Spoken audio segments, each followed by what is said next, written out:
Well, hello and welcome back to Lords for day 2 of this mammoth day of Inter-Services 2020 cricket. We have just enjoyed a brilliant victory by the UK Armed Forces women against the MCC, but now we're going on to the men's Inter-Services competition, and this first game today, sees the British Army up against the defending champions, the Royal Air Force. But on Tuesday this week, it was the Royal Navy who were victorious against the Royal Air Force, which means that they have the privilege of playing second against the Army. Let's look at the highlights from Tuesday's game.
Looking ahead to Lords, I mean, how much excitement is there in the camp?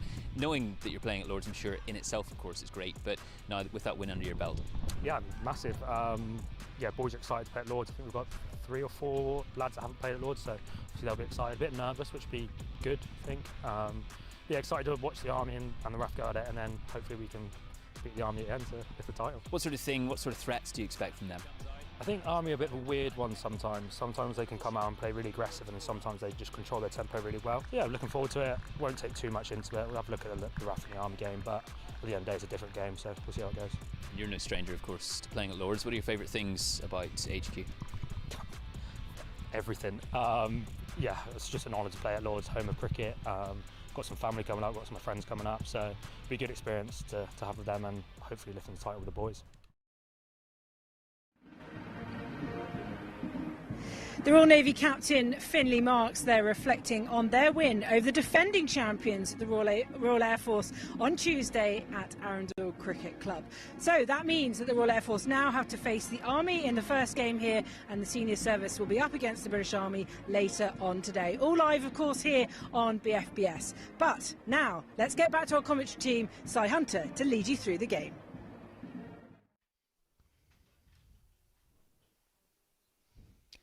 Welcome back to a sun-drenched Lords, the home of cricket, for the second of today's 3 bumper showdowns, live with us on the BFBS Forces News YouTube channel. And after a fantastic victory for UCAF women this morning over MCC, 21 runs, that deficit, we return to the men's action and the second of 3 games in the competition. After the Royal Navy beat the defending champions, the Royal Air Force, in Arundel on Tuesday, the British Army enter the competition today. Ready to get bowling, fielding first, the Army, and Sam Murby. Tom Shorthouse for the Royal Air Force striding out to the middle. The 2 batsmen ready to go, and I'm delighted to say that ready to go alongside me is a man who's no stranger to here, being at Lords, being, I must say, Jay Boynton, 20 odd years, you were saying earlier to me that you've lined out for the Army and incredible experiences in that time. You've got another one today sitting with the commentary mic. Absolutely, Simon, so thank you for the opportunity. And I look forward to it, and hopefully the Army boys can win. And I'm a bit biased, obviously, because I'm a former player, but yeah, looking forward to the opportunity. Thank you. Oh, thanks for joining us. Fantastic to have you up here and getting your analysis and certainly your insight, of course, as well. Knowing these Army players so well and having played with a number of them for many, many years, and even some of the newer players last year you had the opportunity to line out in this tournament with. So fantastic just to look out and see the band getting off the outfield. Tom Shorthouse it'll be to open up for the Royal Air Force. And incredibly important the other day, Jay, that the Navy got rid of him really without scoring. Yeah, absolutely. A tremendous talent, Tom Shorthouse, and it's a massive wicket for us today as well. So hopefully we can get him early like the Navy did the other day. So good luck, Stav. And Stav Gabriel last year picking up a wicket or 2, getting a bit of shape as well here at Lords. What are you expecting from him today as he opens the bowling for the Army? I'd just like to see hitting his area as well, and where his fielders are out, just play to that strength really, and not try to do too much. Obviously the occasion's massive for him, and I know that there's a lot of nerves going through his body probably now, but just concentrate on his areas and hopefully it'll work for him. An important team player, isn't he? We know he packs a bit of punch with the bat too, doesn't he? And opening the bowling here, a great team man, full of character, the St Lucian, isn't he? Yeah, full of character, great all-rounder, great down the order as well. He can hit a long ball, so hopefully he can do both very well today. And like I said before, I hope the Army cross the line winners. Of course, you'll be keenly watching out for that today. Both the Army matches here at Lords on rotation, as we've seen through the years. The Army blessed with that opportunity in the Lord's sunshine today, and I imagine it probably feels a little strange for you being up here looking down and for the first time in many, many years not being out in that outfield. Yeah, it's strange, Simon, but obviously the time was right for me to retire, and my family's more important than cricket, so it was a great decision for me. Stav Gabriel in with that first delivery, and a very, very nice start. Good line and length, start. Testing that defence of Tom Shorthouse and squaring him up slightly as well. And the Army will have been well aware of what the Navy did, and getting Shorthouse out early is a key objective for them. Yeah, absolutely. Like I said before, he's a tremendous talent, and he can showcase his talent today at the home of cricket. A little shorter and just tucked off the pads from Shorthouse. It's good running as well. Murby gets down to the other end. He played a a very nice innings down at Southampton against the Army. I remember last year, Tom Shorthouse. He's a lovely player off the back foot, especially. I'm thinking over the offside. It's almost like his trademark way to do it. Yeah, over extra cover and through the covers, he's very strong. To be fair, all-round cricketer, he's just a fantastic talent. Gabriel comes in once more and just moving that ball away, getting past the outstretched bat of Moorby. Yeah, that's the areas I'm talking about. Simon, just get there and hopefully a wicket will come in this first over, which will be vital for the Army. Great to be out there in the sunshine, and great to see Jay as well. The crowd that's gathered as well. We're looking at the pavilion straight ahead of us, and of course the grandstand too. It helps when the sun's out. Oh, absolutely, yeah. There's nothing worse than playing cricket in the rain, Simon, so it's good to have the sun's out. It's decent lines and lengths again, but my word, they made it through tight there in the end as well, the Royal Air Force. Yeah, direct hit there, maybe Simon might be interesting. The umpire might have had to make a decision there. So far, Royal Air Force showing their intent with their quick singles. You know, the Army boys will be in tight on them as well. And that's been a feature of your play as an Army captain over the years as well, Jay, is that cohesiveness in the field and that ability just to put pressure, you know, from close range. Yeah, definitely, and the power play is massive. Like with the two fielders that you're only allowed out, it's very important that you keep as many boundaries down as you can, and luckily in this first over that staff's done that, so all well for the Army so far. It might be easy to think that the players want to play both their games at Lords. I'm sure they always do. I'm sure if you asked every single service, that's what they would say. But in terms of the competition itself and strategically, is there a preference to maybe playing the first one earlier in the week and, like the Navy have today, being able then to watch this game and suss the Army out? Me as a captain, I'd like to think that the champions would get the opportunity to play two games at Lords because they are the champions and they hold the right for doing. But we do it on a rotation basis, which is fair across all services. So, but I do think playing two games at Lords is how do I explain it? Well, it's an absolute privilege, isn't it? Yeah, I mean, absolutely, but it benefits you, So playing two games, I think, it's better than playing the game on Monday and then playing today. So it's great to hear, and I spoke to Finlay Marks, the Royal Navy captain, Marine Finlay Marks, at the end of the game in Arundel on Tuesday, and I asked him, what's your favourite thing about Lords? And he said everything. I mean, if I asked you the same question, what do you love so much about playing here at the Home of Cricket? Oh, great question. I just like the fact that we've been given the opportunity as service cricketers to play at the Home of Cricket. I think it's absolutely fantastic that we've been given the chance, and it's brilliant as services cricketers to play here. So nice flick off the pads from Shorthouse, and just a single though for the Royal Air Force there. Always a very straight bat, Shorthouse, as we've seen over the years. That RAF top three with Adam Fisher in at first drop is incredibly important for their innings. Gabriel comes in. Oh, it's a nice delivery once again from Gabriel. Great start from Stav, great over. No width to work with, really. No, unbelievable. That's what you wanted. That's what probably they told him in the dressing room. That's where you wanted to be opening the first over at Lords. That's where you want to be putting it. So well bowled, Stav. For no loss after the first over here. British Army batting, I should say the Royal Air Force batting first, the British Army with a tight start so far. And Jake Benson lining up to bowl his spin. Tricky to get away, isn't he, Benson?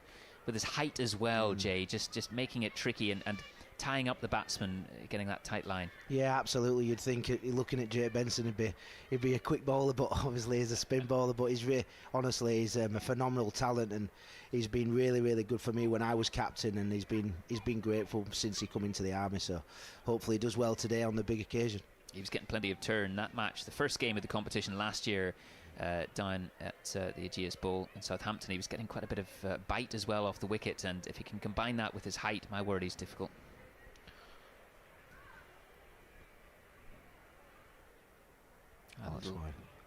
Little wide. And they take the single as well. Umpire signals for the wide. I think he's aiming for a leg stump here, Simon, with the field that he's got. He's got a deep backward square and a cow corner set in place, so I think that's where he'll be aiming, try to get leg stump and bowl them out there. Well, it'll be no surprise, of course, to those of you watching that everyone's acutely aware of that short boundary and trying to tuck up Shorthouse here, as you say, Jay. That's of his main objectives. Goes for the sweep again, misses everything, but wide signalled.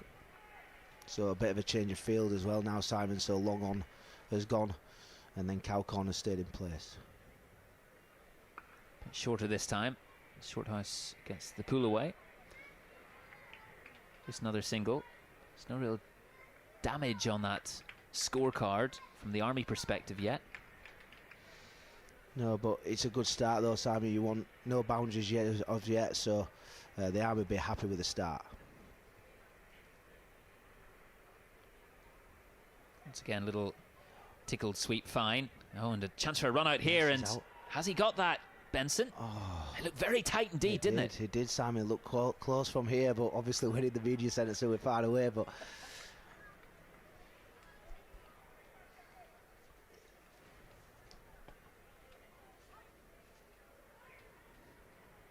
catch. Shorthouse Catch. Going aerially and finding the gap as well for the first boundary of that RAF innings. Shorty. He's quickly onto it as well. Yeah, picked that short ball really quickly, and first boundary of the game, like you said, Simon. The man that you've got to know very well, of course, at UCAF level, and playing, of course, not just against but with over the years too, Tom Shorthouse. Yeah, and obviously when we play UCAF, you want the UCAF boys to do well as well. So we're all friends, and obviously you want your own service to win, and that's where the competitive comes from. But when UCAF players are on show, you want them to do well and showcase how good services cricketers are. And many caps for those of you who are now watching, yourself now, and Ross Diver as well. RAF not playing, and just lots of experience there that missing this year. But Benson has taken the catch, the first wicket. Well done, J.K. And a very sharp take there from Jake Benson, the first wicket for the British Army, and a good one to get Murby going for 3. Bit of a juggling act though there, Simon, as well, so he's done well to caught it on the second time. So that brings Adam Fisher to the wickets fairly quickly, like he was the other day. This is the key partnership here, Simon. These two are great players for the RAF, and if we can get these two out early, I think the Army are in a strong position. Yeah, an interesting phase. It's the sign of a good tussle, isn't it, between two teams, when you speak of every passage of the game being a key phase, and already saying, you know, within just the second over, really, that this is going to be key, this partnership. And their ability, the range of strokes 360 around the ground, Jay, is quite something with these two, isn't it? Yeah, definitely. These obviously Fisher's the UCAF captain, and he was phenomenal in Sri Lanka when we went there. And he's, like you said, they both players are 360 around the ground, so key partnership.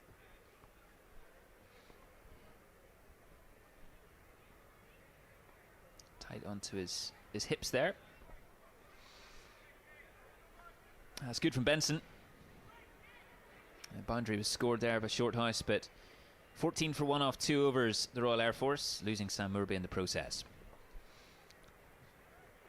Stav Gabriel as well is continuing here, Simon. I think that's because how well his first over went, to be honest. So well, we enjoyed when we chatted to him last year, aside of course from all the preparations he does on the pitch ahead of big games, he was joyfully telling us that he loves singing in the showers. So I'm sure the rest of you boys are no stranger to some of the tunes that he likes to play, but he's full of energy, full of beans. Yeah, he's a massive character in the dressing room, and he's just been to South Africa with the engineers, and he's had a phenomenal time there and singing all, like you said. He loves to sing, and so yeah, he's a great character to have in the dressing room, Simon. Brilliant, and playing a miss there from Shorthouse. It was a nice delivery that just left him rather on a good length, and nicely through to the keeper as well.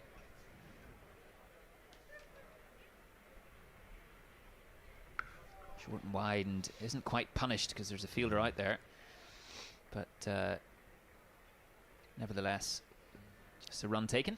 Ball into his field though, Simon. That's what you want. When you boundary, only having 2 men out on the boundary, that's what you want, and want the best ball he's bowled, Stav, but he's only gone for 1.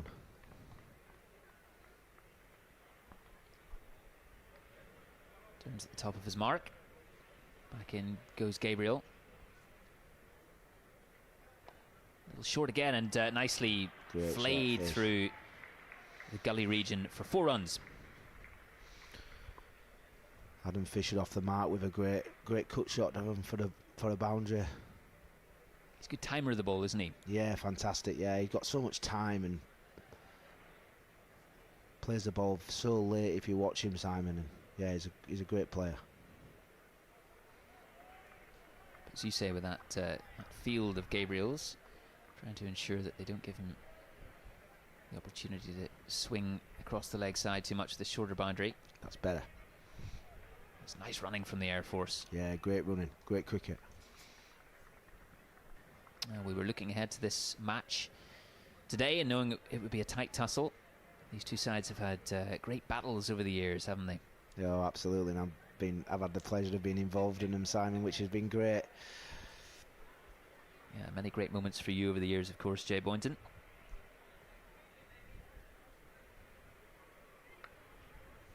Brilliant, well fielded. Sharp. Looking good in the field, the Army so far. Ollie Cross, mobile as ever there.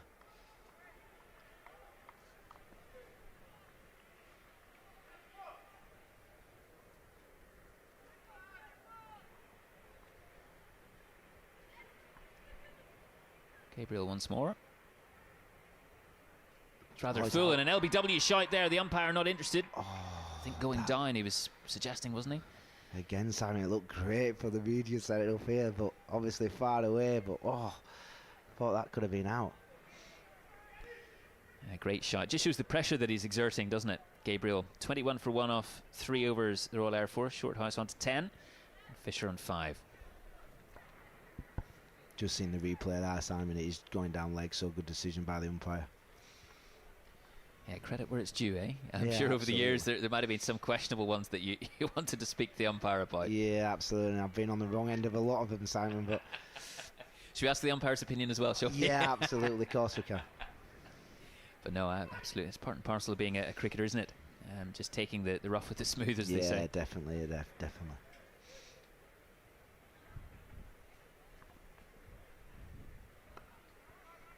Yeah, it's punched through the offside for a single. It's probably easy for people to forget just how tricky a job it can be for an umpire. They're making decisions in real time, especially with all the technology that they have at their disposal these days, watching internationals and so on the TV. But you know, it's not easy out there. Yeah, absolutely. And the game doesn't happen without them two. So, and just before Fish, another boundary there, great shot from him. Lovely the way he opens the face. But going back to the umpire, Simon, yeah, the game can't play without them two. So, thanks for their time and giving up their time and doing the officials for us. It's brilliant. Goes aerial this time. Oh, that's a great shot. High and handsome for 6 this time. What a shot that is, Simon. Beautiful piece of timing. Adam Fisher opening the levers a little bit. Yeah, you see what we said when he came in, his 360 all around. He's hit one through the covers and his blasters run straight down the ground. So, massive partnership this. Massive. Clever from the RAF skipper as well, showing his intent. That's a bit of a statement, isn't it, to Benson? What is that? Well, it's gone up in the air. It's not quite landed in the lap of the fielder, but Only one. nonetheless, another big shot from Fisher. Yeah, I think he's trying to get after Jake to pull him off his line and get another bowler on so he can go for that as well. So I think it's great tactics by Fish. Benson moving that sweeper round a little. Trying to bisect those fielders again. And Good, well fielded, Ollie.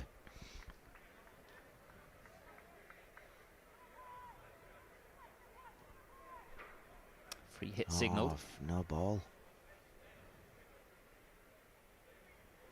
First comes out there and, well, an appeal, but of course a free hit. No, I think Sam Blackburn's a character, Simon. I think he's doing that on purpose. It's a sense of humour, I think, Jay. Yeah, absolutely. Good. Straight to mid-wicket this time. Well back, Jake. So the RAF move on to 34 for the loss of 1 wicket after 4 overs. Good run rate by the RAF though, Simon. I think creeping up to 10s there. I think they'll be happy with this. Obviously lost a wicket, but with probably the 2 best batters in there now, they're probably in a good position. These two will have shared many happy memories of batting together, and they've got plenty of time as well. Just 4 overs completed of the RAF innings. Plenty of wickets in hand, of course, too. Sam Murby out early. Caught and bowled Benson. Change of bowling at our end here, Simon. It's Ross Dearden coming on. Very wily character, isn't he, as well, with his bowling, Ross Dearden. Very smart. Yeah, left armour, always nice to have in your team. A bit of variation. I remember a couple of years ago in the inter-service 50-over competition at Vine Lane, the two of you operating from one end, from both ends, I should say, simultaneously. It's good, tight stuff. That's in between the lines, though, umpire. Well, an interesting call there, a wide called.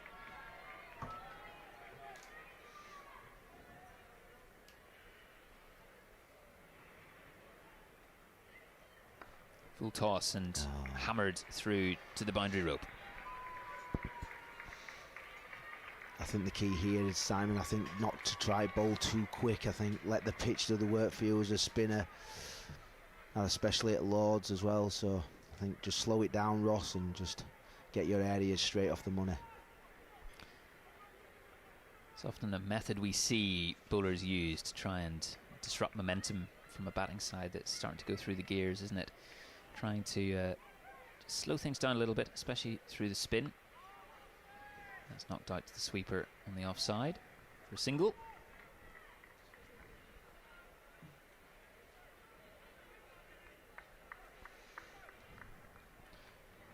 These two have played within themselves so far, Shorthouse and Fisher. Down. Trying to pierce the field and ricochets off cover. Good, well backed by Ross this.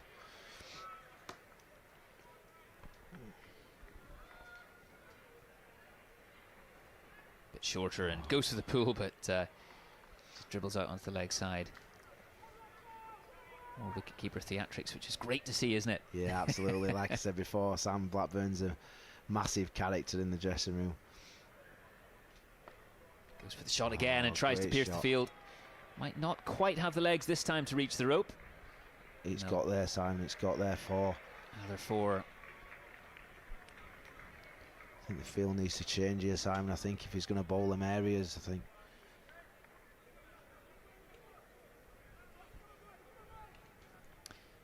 More signs there, of course, of that wizardry of Shorthouse's on the offside. Manoeuvring that bat with seemingly tiny adjustments, but he finds the gap so well. There he goes again, lofted extra cover drive to perfection. Wonderful shot. Great shot, Shorty. This is not good signs for the Army, Simon. It's not good me saying that, but this is not looking good for the Army at all. Well, the Air Force will have been hurting from their 15-run defeat on Tuesday. 15 runs in the book, but it felt in the latter stages of that match as if the Royal Navy had a pretty good command of it. And defending champions, of course, last year, lifting the trophy, Adam Fisher. So they'll have been hurting, they'll have been preparing, I'm sure, yesterday to avenge that with their performance today. 48 for 1 after 5. Shorthouse on 19 and Fisher 21. I think sometimes when you lose a game in the tournament, Simon, I think you can come out and be aggressive and you can have no fear. And sometimes you play a lot better because you've lost that game. So it looks like the RAF are taking that on board, the loss, and come out and being aggressive, which is great to see. Bowling change. Dan James coming in.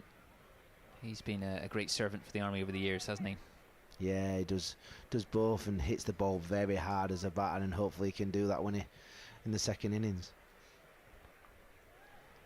Blackburn up to the stumps. Making sure that Fisher behaves himself in the crease. James comes in. Great fielding. Lovely wristy square drive, but straight to the fielder.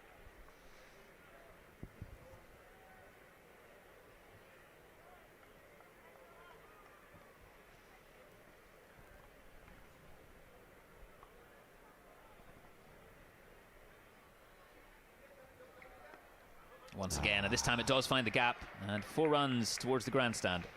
I was just about to say the final over of the power play, Simon, and please don't get a boundary, and then the next ball goes for a boundary. So.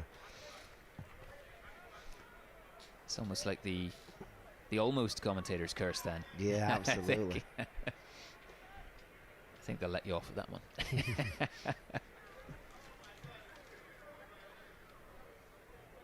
It's great to see support in the ground today, and even from the construction workers, I must say, as well, in the Allen Stand renovation project.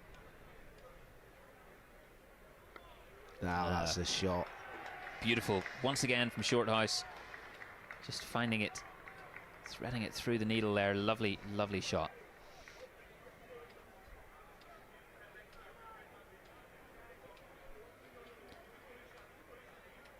Maybe early season, and we thought earlier during that UCAF women's victory that the ball wasn't quite coming on, but I tell you what, with a free hit coming as well. Oh, wow. Adam Fisher will be looking to make this count. 6. Flat 6 scored into the grandstand. Very nicely played indeed. Not great signs for the Army here, Simon, I'm afraid. Bumping up the pressure are the RAF.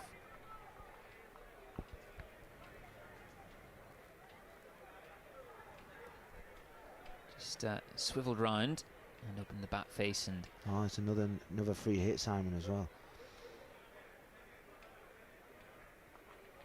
Up in the air it goes. Free hits, any catch won't count, but run-outs, of course, are still a factor. Just make it back for 1, but you've got to get that sorted. James has got to get that sorted. And rather quickly, you suspect. 65 for 1 in the 6th over.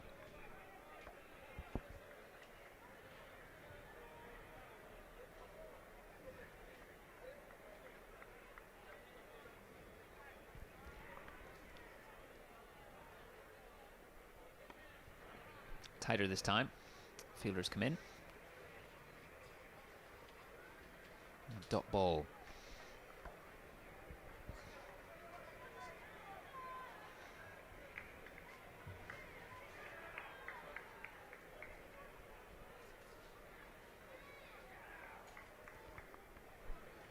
Well, swing and a miss there from Shorthouse. See, 2 dot balls there, Simon, but with the areas he's bowling, he's got his men on the leg side, so I think he needs to change his field. I think cover needs to go out on the sweeper boundary for me.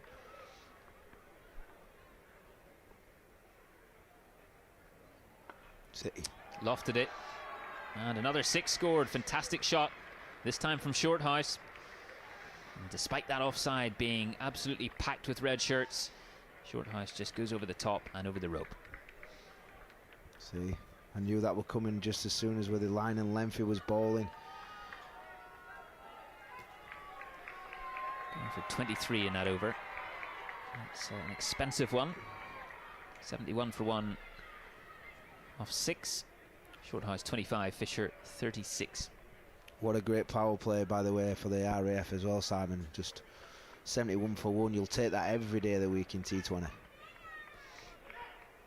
Managed it very well indeed, especially after that early wicket of Sam Murby.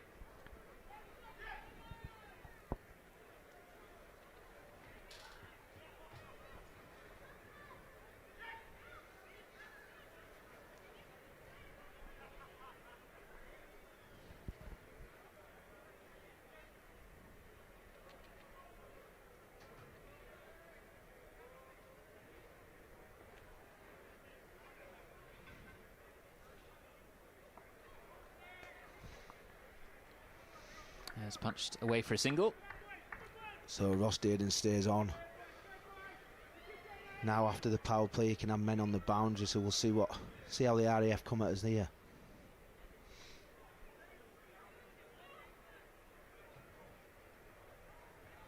Shot. Finding nice angles there. Shorthouse. Just a single.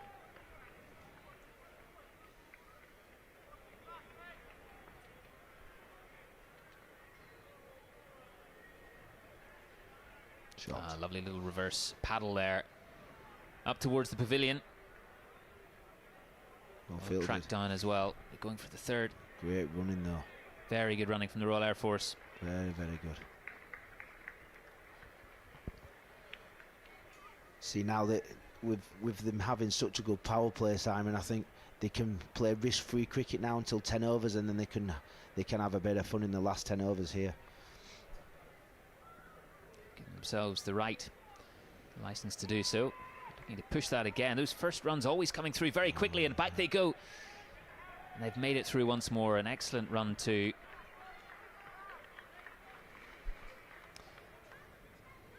You always think of, you've got young kids wanting to take up the game or play, or those who are coming to it for the first time. That's a model example of running between the wickets. Oh, absolutely. These two are phenomenal at running between the wickets, and they've got a great understanding. They've batted together a very long time.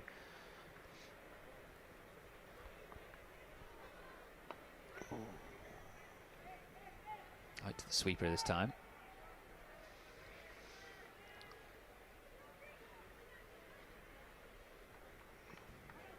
Out to the newly capped player on the boundary, Sevin George, left-hander coming in. He's a very good player, Simon. Watch out in the second innings. What a time to receive that cap. It's a bit tighter this time. Umpire goes to hand his cap. Jay, it's been an absolute pleasure as always, my friend, with you on commentary, and with the end of that over. 79 for 1 off 7 overs, the Royal Air Force, and time to hand over to John Knighton. Thank you, Simon.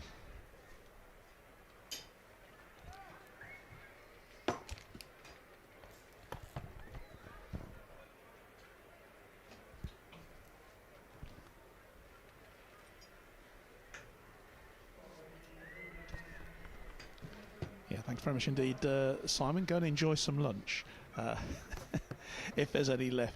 Well, it's a really confident start, isn't it, here for the Royal Air Force, as they're already putting together a very decent total. 79 for 1 after just 7 overs. It's a pleasure now to welcome Lieutenant Colonel Ed Sothery to our commentary team today, the Army Cricket Manager. I think ex-Army cricket manager. Yeah. That's why you're joining us here in commentary as well.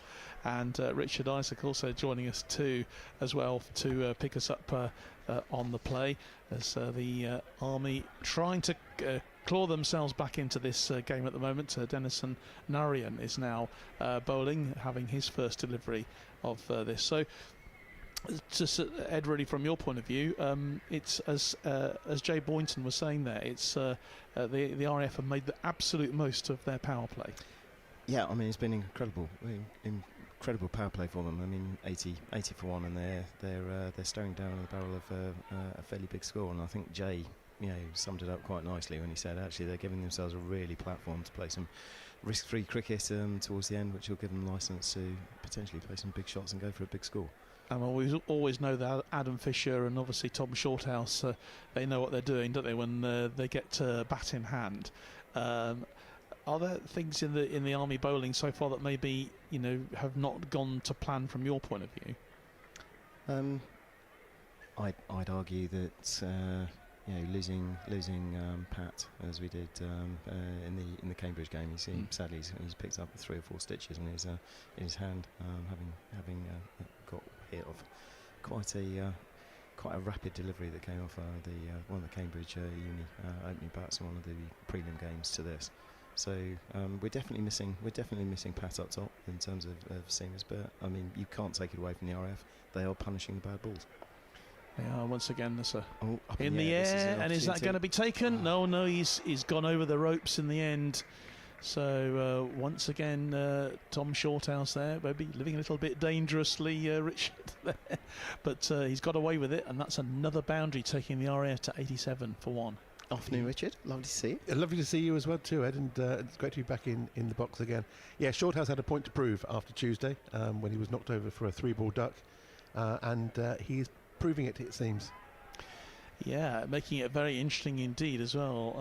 Of course, the Army will be spurred on, and when they get to their innings, they'll know exactly that they've got a big total to hit, because it's already 87 after just 8 overs. So we're not even halfway through yet the Royal Air Force innings. And of course, as you mentioned there, Rich, it was a clear disappointment for the RAF losing that opening game down at Arundel to the Royal Navy. So I wonder what the Navy are making of this while they're watching this so far. Well, the point is that obviously the RAF need to get their net run rate up to put huge pressure on the other two sides. You know, obviously it wasn't a huge defeat. It's 15 runs, so their net run rate is only minus 2.5 or 0.25.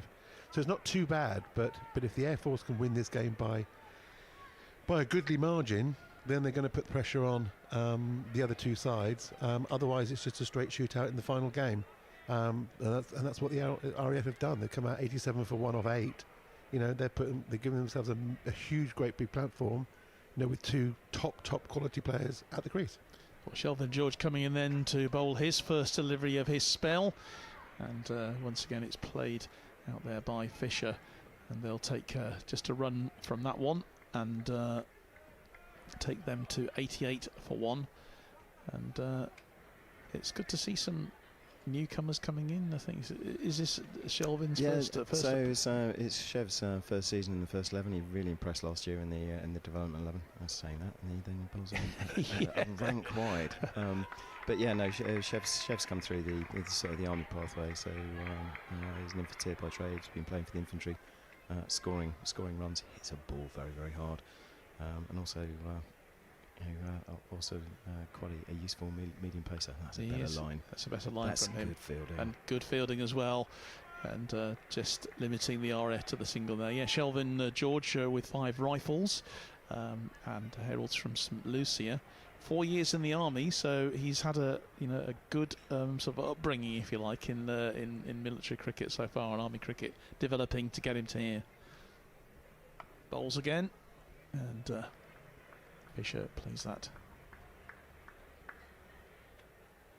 It's collected again for the army, and just the single from that. Ed's words there were just spoken by as a very proud infantryman who's seen his boy come through the ranks. Absolutely. It must feel quite odd, Ed, when you've been used to sort of managing the team, to be up here watching with us, as I think it was for Jay. It is a slightly surreal and slightly bizarre experience, but what is absolutely I will actually have fingernails by the end of the day. So where previously I've sat on the balcony or down at the pitch side and basically chewed my fingers down to the bone. It's quite nice not to have that nervousness. Well, I'm sure you'll still be nervous watching the army play. But again, 2 really good deliveries at the end of that over then from Shelvin George, putting Adam Fisher under a certain amount of pressure there. But he survives, and the Air Force roll on to 92 for 1 from these first 9 overs of this T20 clash.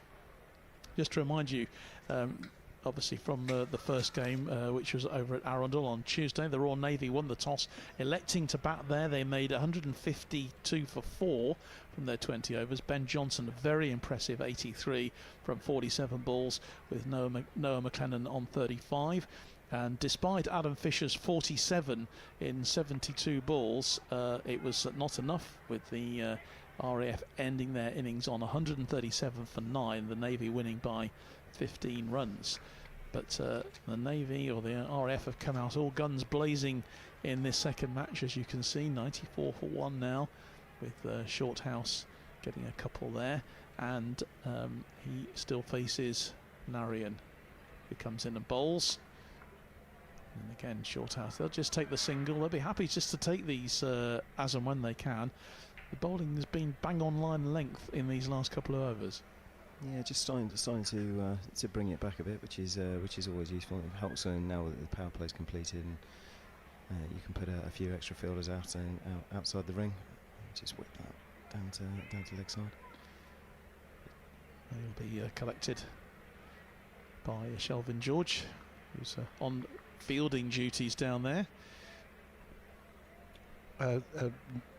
Denson Narayan's had a good bowling a few good bowling spells for the Army this year. They played 10 matches prior to the inter-service this year, which is a pretty good effort considering it's only still mid-April. Absolutely, I was going to say that's quite remarkable, and to actually get 10 matches in April weather is in itself, but it's a testament to the wonderful weather we've got here today at Lord's, isn't it? Not the usual April weather.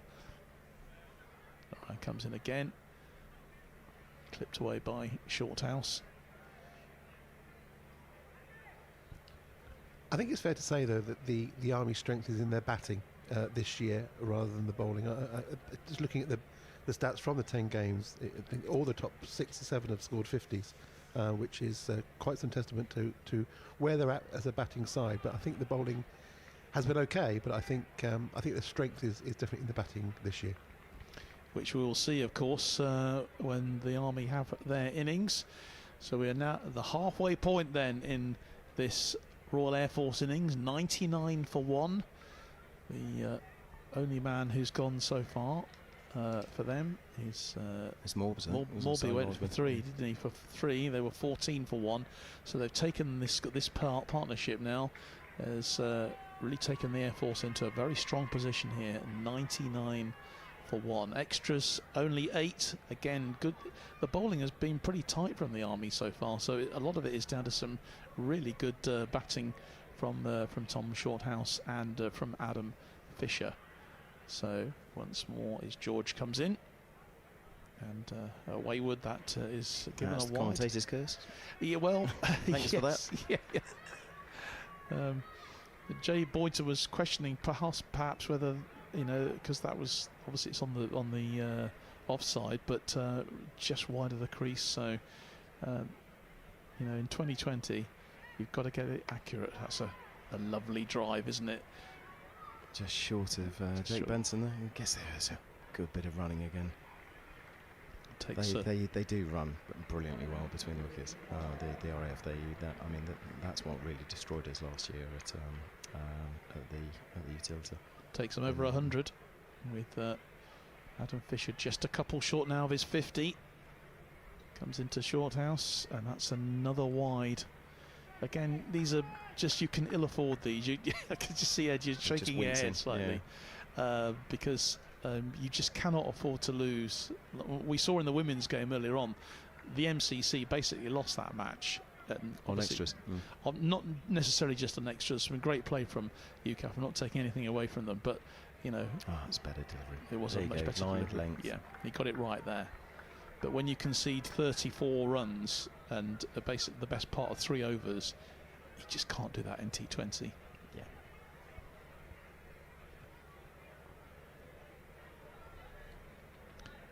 So George comes in again. Oh, that was a really great delivery, taken well. When he gets his line, his length right, he varies his pace. He bowls just back of a length. He's got a good sort of slower delivery as well, which really, so he mixes it up beautifully. But he's just got to nail that line and length. Again, slightly wider. It's just given the opportunity to throw his hands at it. Just goes for the single. Yeah. 104 for 1. Couple of deliveries left in this over. So we've had a couple of wides, so those are all added to the extras, of course. Comes in and bowls again. That's beaten the defence there. That's going to go out to the boundaries, not going to be stopped. And so that's another boundary to add to Adam Fisher's total, taking him now to 52. 108 for 1. This is a terrific partnership between these two. Just the sort of partnership they'd have been hoping to get against the Navy a couple of days ago. But it didn't happen then. It's certainly happening here at HQ. Last ball of the over to be bowled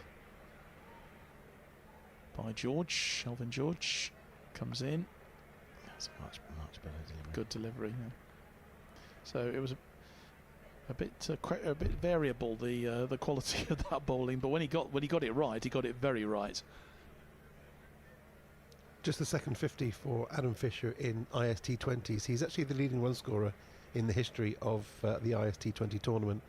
which is in its 21st edition since the first one in 2005. Wow. These two are actually the leading run scorers in the history of it, the only players to have over 500 runs. There's only Fisher's second 50, That's interestingly. And what's he on now? 52 not out. He's equalled his best score. So one more, and it'll take him into a new territory here. Adam Fisher, of course, 45 squadron, 3 FTS basic up at Cranwell. 16 years now in the RAF team. Shorthouse, they'll get a couple here, a couple more from this latest delivery from Narayan. Sam Blackburn keeping wicket for the Army today. Again, experienced 13 years now in the of service, based with the infantry. Ryan comes in bowls and just tapped away by Shorthouse. Tom Shorthouse looking for his 50 as well. And how many will that be, Rich, for Tom Shorthouse? It'll be his 7th in his last 8 inter-services matches innings. The only blot on the copybook is his naught on Tuesday. I know, which came really from nowhere, to be honest with you. He has been on sparkling form. You could sort of say that with a UCAF hat on, I suppose.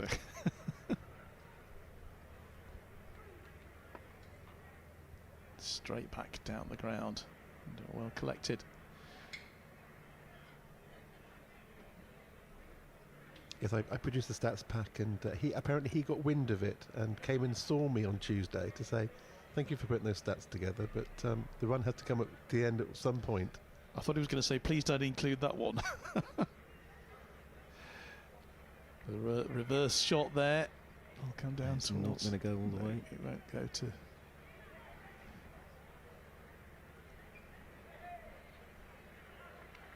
The boundary. 100 partnership. 115 for one.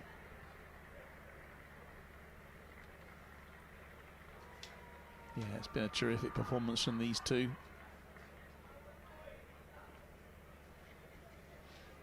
Ryan comes in again, and the attempted sweep. A little dill scoop over the top. Again, it's Ollie Cross is just going to cut that off. Got a good arm. Oh, they're going to take it on. This could be close. oh, it was a really good throw at the wicket, but Tom Shorthouse just got there. Takes him. In fact, it's moved Adam Fisher to 59. 118 for one. 12 overs completed, so just 8 overs left then in this RAF innings. We were speculating earlier on, Richard, about a sort of a decent score for UCAF. We thought 150 would be good. They made 149.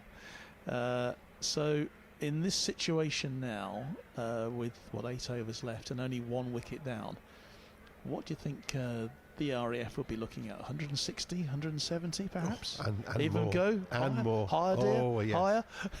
Oh, 100%. At this stage, with 1 wicket down, with 8 overs left, I mean, if they should really be pushing for 200. I would. They've got bags of wickets. They've still got a lot of time. Just depends really on whether the Army bowlers. Even at 6 and over, for the last Ross did and is now on with his left arm spin. So just depends really what sort of. Got 2 set batsmen. They're obviously seeing the ball quite cleanly. They're striking it beautifully. They're running beautifully between the wickets. I'd be disappointed if I wasn't 190 plus at the end of 20. Well, Dearden comes in. It's flicked away by Fisher. I'll just get the single. Well, the record score against the Army in the inter-services is 169 for 5, and that record's going today. Oh, absolutely. Yeah. Where was that? Was that the one at Alder? That was an Aldershot in 2007 by the Navy. Did we chase it down? Hold the line, caller. Dearden comes in again. Oh, sorry, I've caught him out. It's a good over so far from Ross Dearden, though. The RAF just being restricted to singles so far, up to 120. Shorthouse moves on to 47. Won by 7 wickets. There you go. There's still hope. Cover drive from Fisher. Just yields another single. Not the Army want to know this, but there's actually now a new second wicket record in Inter-Services record, going past the 105 that Shorthouse and Hansford put on at the appeals. Oh, that was close. Well, is it just missing the off stump there? I don't know. We can probably see from our replay. I think it's just going to. I think the umpire's just said it's just slightly outside the line. Just comes in and difficult to tell from the replay, wasn't it? Really, yeah, but it was worth a shout though from Ross Dearden, definitely, and he'll shout for anything, won't he? Oh, that's unfair. Within reason. Ross only ever appeals within reason. And not against the most experienced umpire in Inter-Services history now. No, true enough. I'm sure Richard Saunders will have something to say about that as well when he joins us on commentary a bit later. Good to get an umpire's view as well today, as we've been getting here on our live coverage on our Forces News YouTube channel. Wherever you are around the world today, it's great to have you with us. I know we've got a few people who've been tuning in from various parts of the earth, obviously keeping a very close eye on how their particular unit or regiment or service is getting on. Jake Benson back into the attack. He's been swept out to the deep square leg boundary. Benson, of course, got the only wicket so far, 1 for 23 are his figures so far.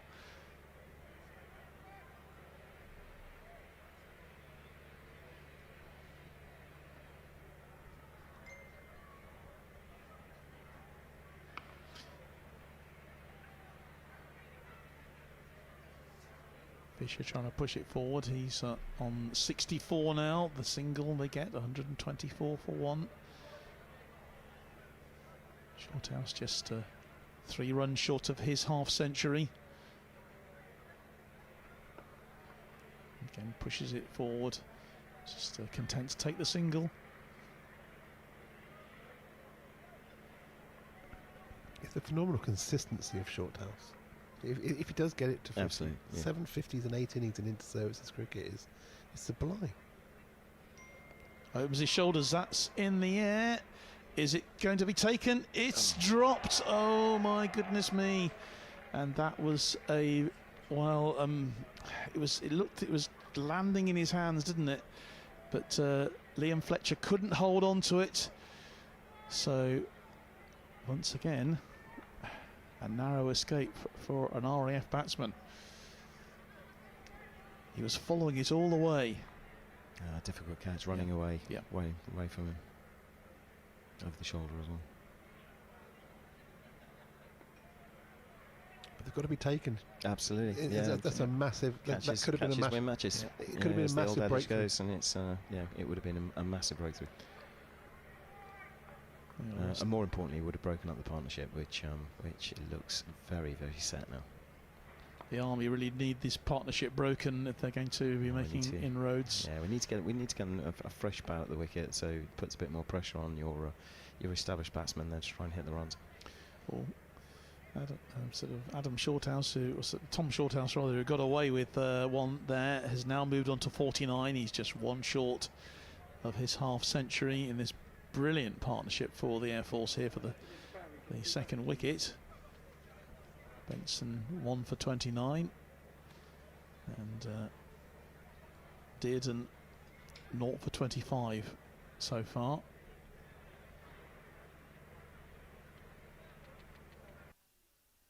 From his 3 overs. What is slightly more reassuring is we've started to slow the boundary balls down.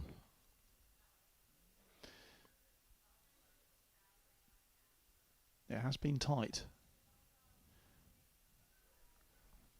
Shorthouse comes down the wicket and they'll take 2. That'll take him over his half century. Good running, great innings. Takes him to 51.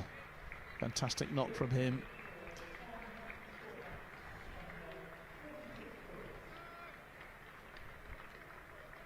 So both of these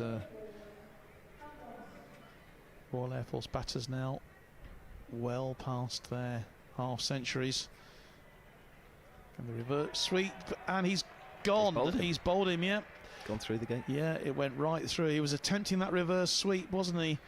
Was Tom Shorthouse, and he's gone for 51, and that takes the RAF then to 129 for 2. What you wanted from an Army he's played on, he's chopped it on. He's got a bottom edge, and it's hit his off stump. Well, you could say he was attempting that reverse, wasn't he? And it didn't work. But a great innings, nevertheless, from Tom Shorthouse there. And he's gone for 51. And the Air Force now then are 129 for 2. You wanted that partnership broken. Yeah, absolutely. Yeah, it's there's a slight conundrum now. I mean, what do you do if you knew that you've got, you're in the 15th over. There's 5 to go. Fisher is obviously seeing it really well. Ollie Rogoff, who actually put in a very useful performance, didn't he, against the Navy on Tuesday. Very good backup performance with Adam Fisher in their innings. So. What did he score? I think it was 30 odd, wasn't it? 47. Was it 47? Yeah. Sorry, it was 49. 49. Was yes. it? Yes, it was 49. He was the first player ever to be dismissed on the ultimate of jug avoidances in Inter-Services T20. He'll be anxious for that not to happen again. And he's got certainly this delivery to face now from Ross Dearden. He's taken his first wicket of this T20 match. Just a forward defensive then from the new batsman. You haven't got a huge amount of time to play yourself in, but it is important, isn't it, to make sure that you've got your eye in before you start hitting out. Well, I can't remember if Ollie played last year here, but I suspect there'll be an element of nerves. You always want to get that first one squarely in the middle of the bat. Especially playing here at Lords. Absolutely. Yeah. I mean, it's the occasion, the crowd, the noise. It is slightly different. I mean, I'm sure for all of these players, it's just like the outstanding moment of their cricketing career, isn't it, to play here at the home of the game? Yeah, I mean, we are honoured and incredibly privileged to be able to do so. And I can't believe it's 21 years since the IST20 started. Goodness me. Yes, 2005 in Aldershot. 2010 it came here to Lords, but the first few years were played at Aldershot and Portsmouth.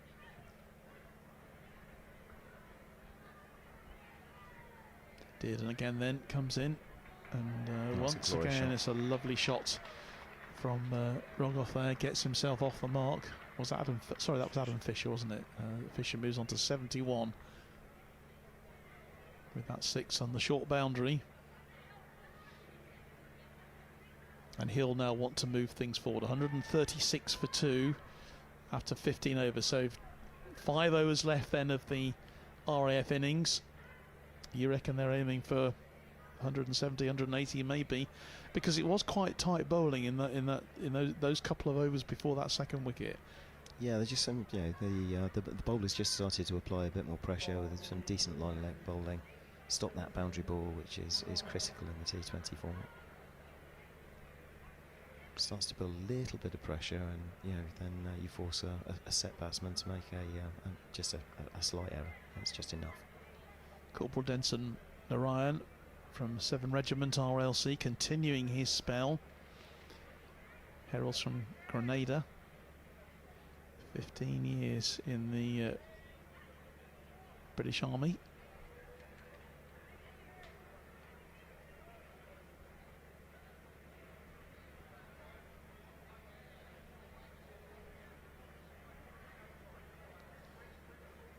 So Rogoff facing him for the first time. Yeah, that's great bowling from Spice. It was a good line and length, absolutely vital.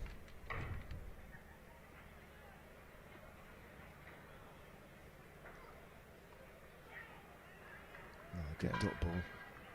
This stage is Well, dot balls absolutely essential, aren't they, at this stage in the game? Yeah, I always say that the sort of 16th and 17th overs in this format become critical. You know, those are probably the 2 overs where, as a batting side, especially when you're trying to establish a total, you probably want to try and go for a big score. Sets you up quite largely then for the 19th and the 20th. Third delivery from Narayan, and no runs scored yet in this over. But Rogoff puts that right, and he gets himself off the mark. He's done the right thing, give Fish the strike. He looked an accomplished player, actually, Rogoff, at Arundel. He looked like he was a really decent player. Is it his debut season in the RAF first league? Played a little bit last year, but not too much. I don't think he played in the inter-service. It's only his second year in the Air Force. Based at Cosford, RAF Cosford. Looking for a second run there, but it doesn't materialise. But he will have the ball again. He'll have be facing this last ball of the 16th over.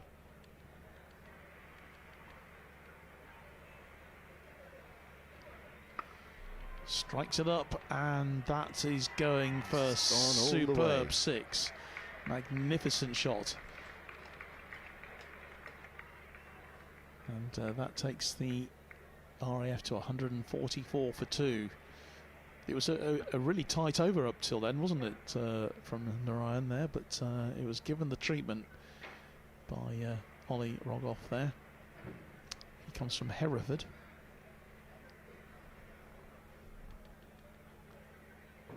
And that's what the Air Force would definitely wanted. They'd be looking for boundaries now. Just the last 4 overs of this game, last 24 balls, deliveries. Yeah, so it starts in the 17th and they brought Stav Gabriel back on.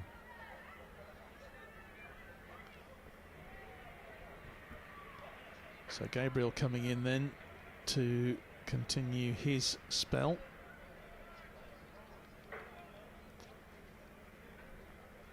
He's got 2 left. He's 0 for 11 off 2, so he'll probably bowl 17 and 19. Then they'll have to find 2 to bowl the other 2. Yeah, he's had a bit of pre-season. He was touring with his core side out in South Africa earlier in the year. Stavan Gabriel from 23 Engineer Regiment, a sapper.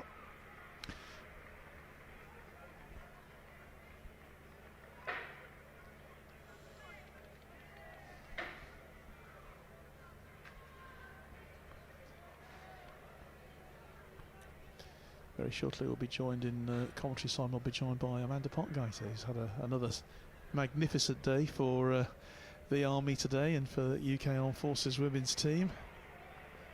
UK royalty. Absolute royalty. If you mind. We are not worthy.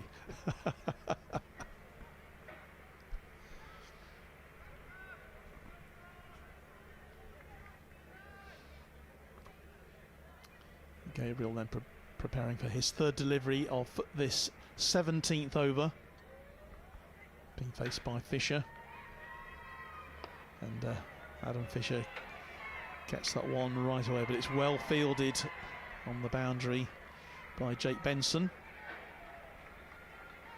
denying Fisher yet another boundary. He moves on to 76, and the RAF 148 for 2.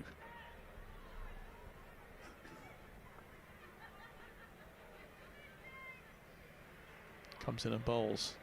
Oh, it's up in the air. It's a sweep. Is that going to be out? No, it's been dropped. Once again, another dropped catch for the Army. This could be so crucial, couldn't it? And tough chance, but yeah, running away from him. Well, isn't that done there? Ollie Rogoff was not particularly impressed with himself there. He was shaking his head as just after he took that shot, and I think he felt that he was a bit fortunate there. It's Fletcher again. Yeah. So that's a second drop catch for the Army. And these could, as you say, catches cost matches, don't they? But it's early days yet. We've said that the Army, maybe their strength this year lies in their batting as opposed to their bowling. They're going to need to be at their best. Well, they have to say they've stemmed the tide a bit, haven't they? Absolutely. I was just going to raise that point. You know, I mean, considering we're now on the 17th over, and the RAF at 149 for 2. They move on to 150. Where they were at the turnover mark, which was 100 odd. Yeah. There's only one of the wicket fallen, so it's just slowed that run rate now. The boundary balls have dried up. Which is, but that was good bowling. It's a good bowling and bowling to the field that has achieved that. Obviously, they'll be keen that they can continue that now in these last stages of the game. Oh, that's a lovely shot from Rogoff there, but it's not going to reach the boundary.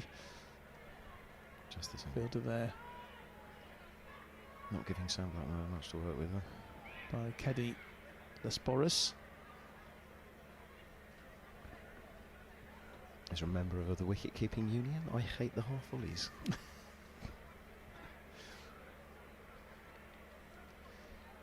So the end of the 17th over, and RAF at the moment just been clawed back a bit in their run rates. 151 for 2, so just 3 overs left in this innings. And I would imagine that the Army will be quite pleased with that. If they can keep them down again, they'll be quite pleased with that.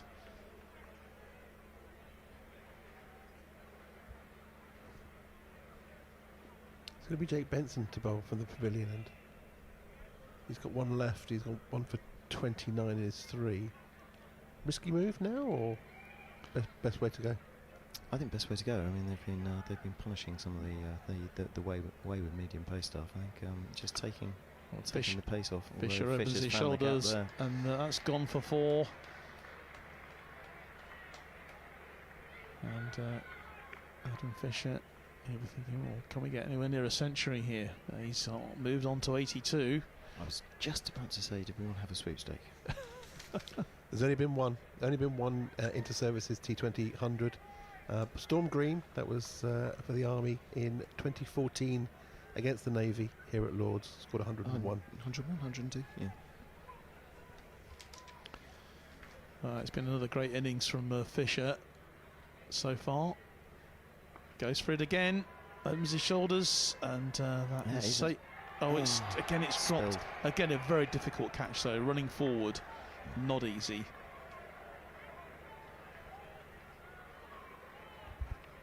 Ben Ringrose. Ben Ringrose down there. Normally, you'd put your mortgage on Ben to take that.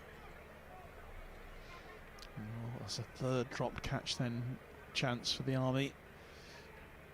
As Benson comes in again, bowls to Fisher, and Fisher has he found the gap again? Yes, he has. Another 4, another boundary, and this is proving expensive, taking the Air Force to 161 for 2. Adam Fisher moves to 88. New record score for the RAF in Inter-Services T20s.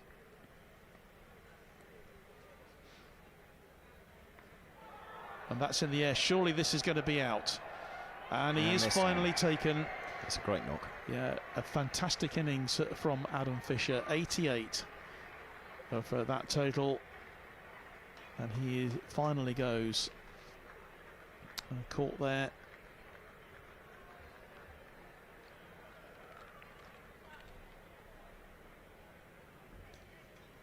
Yeah, very well caught. And he threw the ball down on the ground there, almost in a bit of frustration, didn't he? I just wonder whether he's thinking all those other drop catches that came before. But he's finally got there. Throws the ball down. That's definitely frustration. That is definite frustration, yeah. But it's 161 now for 3. Adam Fisher, brilliant knock. So coming in to replace him is Adam Sutcliffe, coming in at number 4 and wearing number 4. And again, another batsman that you don't want to see coming to the crease when you're 161 for 3. He hasn't got very talented. He hasn't got much time though to play himself in, so he's got to. He generally doesn't need it. Yeah. Well, we'll see. Goes for the sweep. And makes it.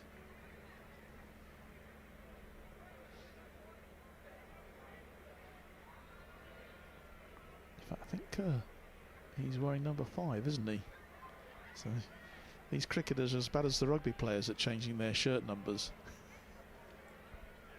He's also come in at number 5 as well, so that actually works quite nicely.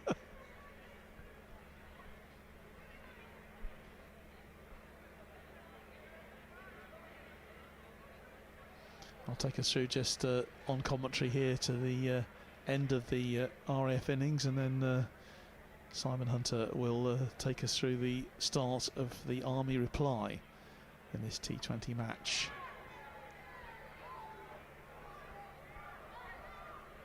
I think it's the no ball. Chase down, yep. I think we can see a free hit again.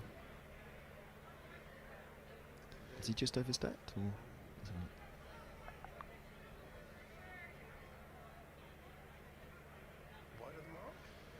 well, it's been given as a no ball, you're right. So another extra goes on to the list. Benson comes in again. He's got to. And that's gone for 6. Dispatched that one. A great shot from Rogoff then. Another 6 from him. 171 for 3. At the end of the 18th over, so just 12 balls left then of the RAF innings. And this is looking like a good total. Costly no ball. The free hit goes for 6, extra ball, 6 into the stand. That's it's kind of unnecessary, and that's a new record against the Army in IST20s. So into record-breaking territory then.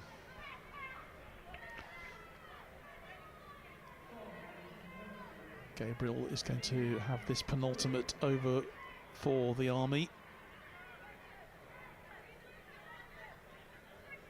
In fact, it's gone to George, hasn't it? I'm sorry. I think they're going to drop Gabriel from the last over from the other end.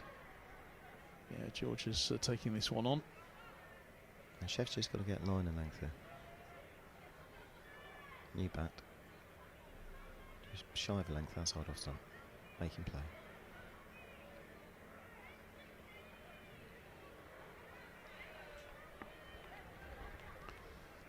Sutcliffe just on 1 so far. Gabriel comes in, bowls. It's got to be close. It was so close, wasn't it? He just sliding down leg. Did they still call that a Chinese cut? I think that was off his pad. I don't think it was anything Chinese. Did he actually touch the ball? Just an inside edge, I think they call it these days. An inside edge, fair enough.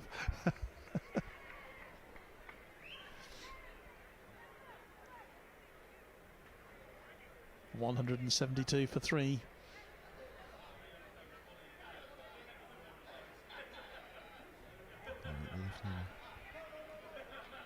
Do you think with 11 balls left they're going to get at least 11?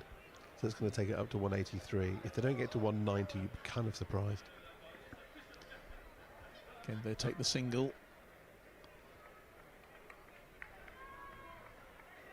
Strike back with Sutcliffe.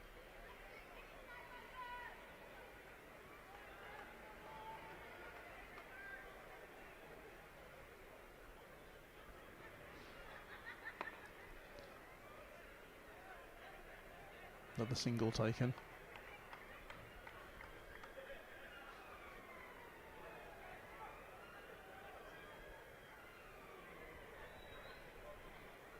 And you'd imagine that they want just to open their shoulders a bit now. They've got wickets in hand and try and get as much as they can. But it's good bowling so far. Full toss given the treatment. Well stopped, brilliantly stopped. It's Ben Ringrose. Yeah. By Ringrose there, did a good job.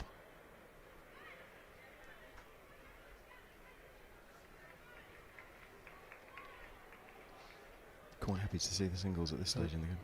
George comes in again, that's a wide. Again, just don't need that, do you, at this stage in the game?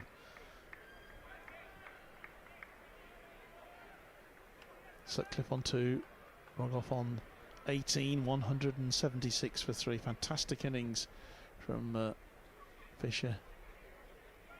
88. And Tom Shorthouse making 51.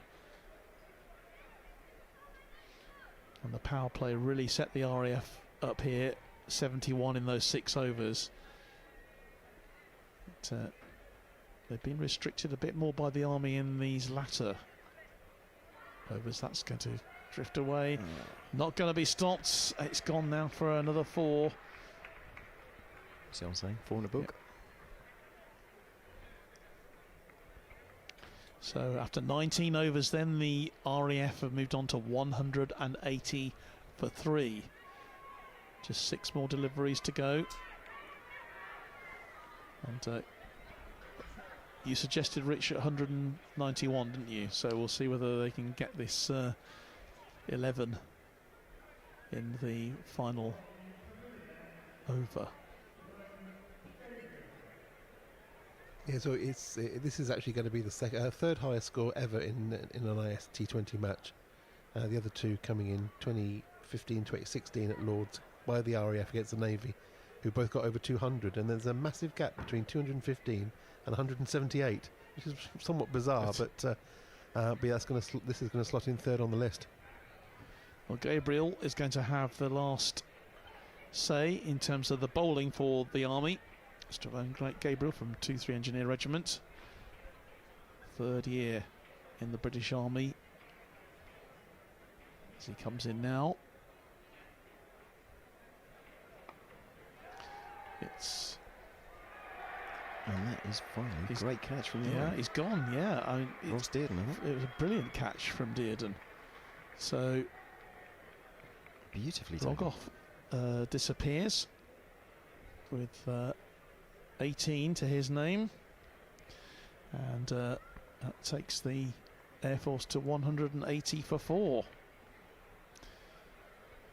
I thought that from our commentary position here, it didn't look like the ball's high enough in the air for it to be taken as a catch, but yeah, Ross did really well, didn't he? Yeah, I think taking a really good diving catch, so he's come forward on it. That's a move. Yeah, really excellent catch, so well done to him. And that will give the Army some hope. More importantly, final over, new batsman in the crease.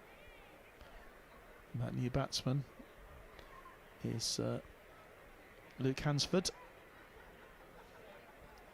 based at the MOD here in London. Flight Lieutenant.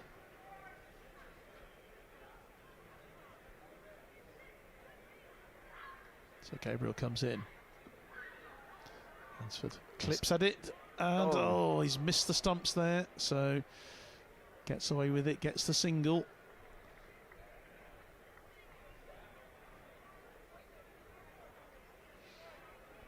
He goes to 181 for 4.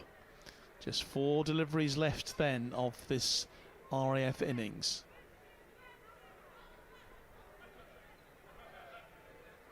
Comes in and bowls. Nicely tucked away. Only into the hands of Denson Narayan. I think the wicket off the first ball is kind of... I said they get to 190, 191, but maybe now that wicket off the first ball has kind of maybe squeezed it just a little. Maybe only 187, 186, 187. Well, they've got 3 deliveries left. Quite happily sailed at 185 from an Army perspective. Well, when you were speculating that it could be 200... Well, I mean, I'll be honest, I think they've missed an opportunity. Oh, is that out? No, I think that's a good dive. He just made it, didn't he? Oh, no, he's given him. He has, run out. So, Luke Hansford goes just for 1, run out there. It was very, very tight and difficult, again, to see from our angle, but you can see from the replay he had him. And so Hansford has to go. And the 5th wicket goes down. 182 for 5 is the RAF score now.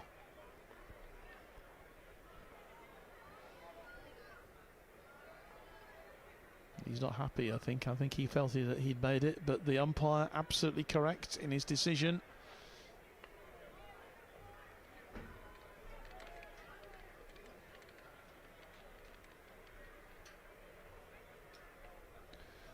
I think from the way he stayed down after the dive, I think he's just winded himself. He might have hurt himself. Yeah.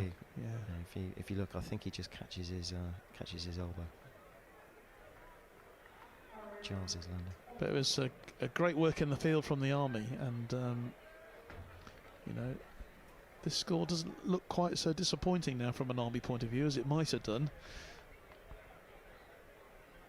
With just 2 deliveries left, the new batsman is Hollingworth, but Sutcliffe will be facing this, and he gets that one away, and it goes for 4.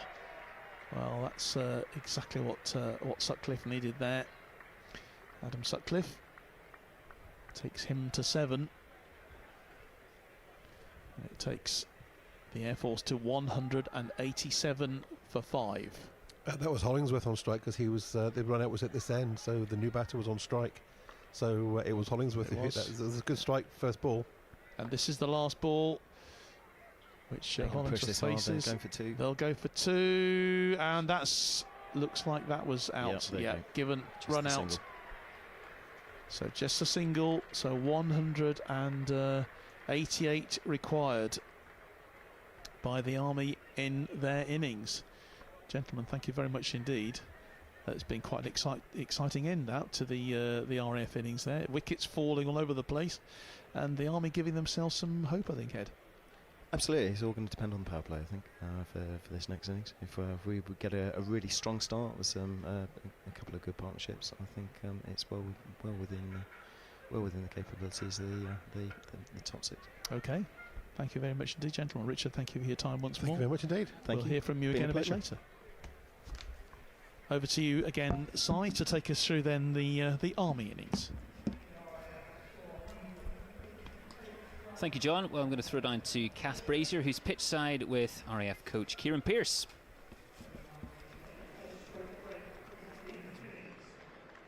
Well, the Royal Air Force have managed to post 188 for 6 here in the second game of the men's competition up against the British Army. I'm joined by Kieran Pearce. Kieran, what sort of score were you looking for? Is that sort of about par? Well, first of all, 188 is a fantastic score. I think it's probably slightly above par, if I'm honest with you. So we put ourselves in a really strong position, and every over the Army face, if they're not over the run rate, it's going to naturally increase exponentially as the innings goes on. So, yeah, we're definitely happy with that score, and hopefully that breeds some confidence into our bowling innings. How much motivation did you get against losing, against the Navy on Tuesday? Because as defending champions, that must have been hard to take. So how much motivation did you have to come in here and possibly make it, maybe a win for each side? We don't know. Yeah, I mean, first of all, it was disappointing to lose against the Navy, but they were outstanding. So that's congratulations to them. But we didn't need any motivation. Just being here and being able to 1 play at Lords and 2 represent the Air Force. That's motivation in itself. So. Yeah, we didn't need anything more, to be honest with you. Got your powerhouses out there, Tom Shorthouse and Adam Fisher, making a brilliant partnership, adding to that brilliant score. But also, you've got some strong bowlers, so you're pretty confident against the Army? Yeah, we've got a pretty good attack. We've got Jack Fuller's come on leaps and bounds in the past couple of years. John Hawkes led the attack for 3 or 4 years well. So we've got a well-rounded attack that I'm absolutely confident that the boys will see that home for us. And I suppose we know that the Army have got some big hitters as well, but you're well prepared for that. The RAF always been quite a disciplined side over the years. Yeah, between service cricket and UCAF cricket, each team knows a lot about each other, the strong areas, the weak areas. So, we have our plans to certain batsmen, and I'm sure Fish, the captain, will be looking to exploit them. Just remind us again how special it is this day at Lords. No matter how many matches you're playing, no matter what position you're in, it is a special day. Yeah, it's fantastic for all the lads to be able to, play on the hallowed turf of Lords, and everybody fully appreciates what the MCC do for us to allow us to play here every year. So, yeah, it's fantastic. Well, fantastic. Thank you very much, Kieran, and good luck to the RAF as they come out and field against the British Army. I'll throw back to the commentary team led by Si Hunter.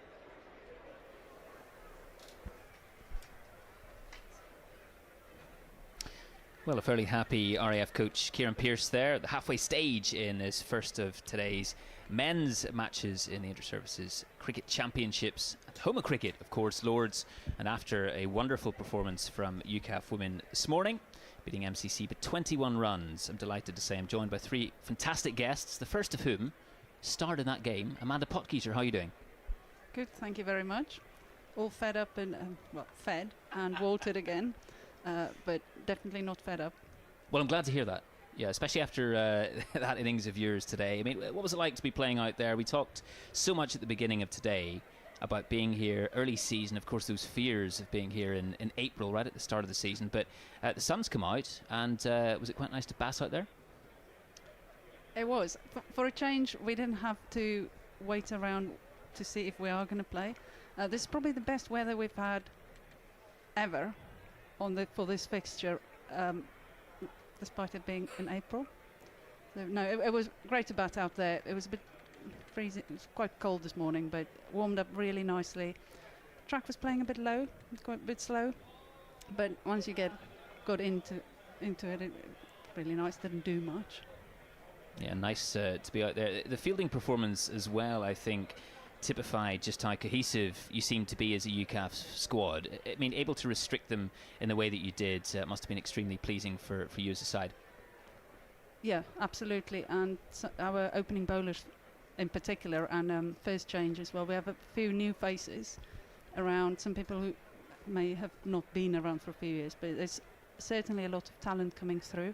And considering we've had about 3 days of prep before this, one training game, it wasn't too bad today. There's always room for improvement, but what a learning curve to have that here at Lord's. Well, a short build-up, as you allude to, of course, at this time in the season, but what is nice, I guess, is being able to develop those partnerships that you're so accustomed to over the last few years. Connie Kant, for example, you two coming together at 21 for 2, and being able to go through the gears eventually after that initial composure. Yeah, when you lose 2 quick wickets, knowing that it's fairly big hitters that you've just lost, you need to try and consolidate a little bit, and also knowing that the MCC had some decent batters in that lineup, so we needed to put a score on, and it was worth just being sensible for a few balls, and then, as you say, accelerated. And I haven't looked, but I think it was just other side of 100 partnership. That's right, 112 runs, yeah, which I'm sure was very pleasing indeed. And you mentioned, of course, the prowess and the batting of some of their players. These are Routledge again, 72, I think 72 last year as well, if I'm not mistaken. But correct, yeah. Yeah, it must be just so pleasing to come together as a side and avenge that 60-run defeat last time. Yes, it wasn't the greatest day for us last year, but that's cricket, and the beauty of this is you have a chance to redeem yourself as a team, and that happened today. And yeah, looking forward to the rest of the season for the team and see what we do as UCAF towards the back end of the season. Is our main block of games. Again, there may be a couple of games in between, and then of course the single service matches in the meantime, and hopefully those players keep developing and we look like an even stronger outfit come July. I'm sure they'll benefit greatly from the experience, and it's been great to see in the sunshine here today. So many people out and about around the nursery ground, the entertainment village, in the grandstand, the pavilion, etc. as well, and seeing some familiar faces, some famous faces, and it's great also to be joined up here by Claire Taylor, England legend as well, and someone who's no stranger, of course, to scoring runs at Lord's. What have you made of what you've been seeing today since you've arrived here, and just seeing, of course, halfway through the men's match, first men's match as well? Always great to be back at Lord's. It's even better when the sun's shining right. A few times we've been up for this fixture, and unfortunately the women's match hasn't been played, or the fixtures have been rain affected. So it's really great to see Lord's in the sunshine firstly, and there's a good number of people here milling around, meeting up with people I haven't seen for a while. So that's always great about early season matches at Lord's. I just want to echo some of the things that Amanda was saying. I think the development of the single service teams and the UCAF women's team in particular has been really strong in the years that I've been playing against them. I wasn't playing this year, but it's always a fixture that I've looked forward to, playing against UCAF and playing against the Army, Navy and Air Force for the MCC. And it keeps developing that quality that we see across the three services. That keeps developing. You mentioned, of course, in the past playing against that sort of calibre, and it must be very pleasing to look out there today and just see just how tight-knit that UCAF side is as well, and the talent they have. Yeah, to be honest, I didn't really know who I was supporting really today. I've obviously played with many of the girls on that MCC team, and with and against many of the girls on the UCAF team. What's great about the development of the women's game as a whole though, is that there are players coming into those services team and into the UCAF team with a long number of years of cricket. So that experience level is there, and you can see that in the way that they're moving around the field, the maturity of their bowling and batting. Absolutely. So it's really great. And seeing the growth in the women's game at club level and grassroots level is, of course, absolutely crucial, just as it is in the men's game. And over the last number of years, that can only be serving the UCAF side, for example, really well in terms of having that extra depth there, which I think we've been benefiting from in the last few years at UCAF level as well. Amanda? Yeah, absolutely. More and more girls of the women's players are now playing other cricket as well, at club level, some county players as well. And that certainly helps to develop them, but their give back is helping to develop the single service players, and in UCAP, and like you say, ensuring that we have a greater depth eventually.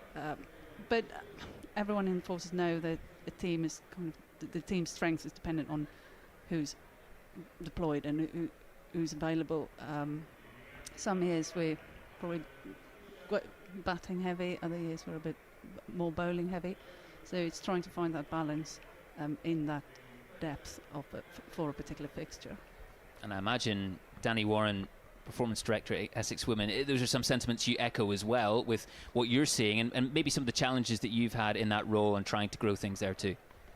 Yeah, definitely. And I think, as both of these ladies have said, the strength and depth in the game now is amazing to see out on that pitch from the MTC perspective, players that have come through county and previously regional systems. So they're giving back to the game by being able to play in matches like this, which ultimately the more challenging that we can make these fixtures, the greater good we're going to get from it. So it's amazing to see people being able to sort of use those platforms to play the game, and it's, as I say, what a better place to come and get the experience of playing cricket against and each other. And also I think the way that the game was played as well, it was played in a really sort of hard but also very sort of fair, the way that we want to see cricket played, that people made good decisions under pressure, as Amanda said, walking out there at 21 for 2, knowing that you need to stick some runs on the board. Those decisions have to be made, and I think similarly we saw Izzy Routledge in the second innings do that as well. So that just being able to see that players in the past maybe wouldn't have had the grounding. Claire mentioned the fact that they've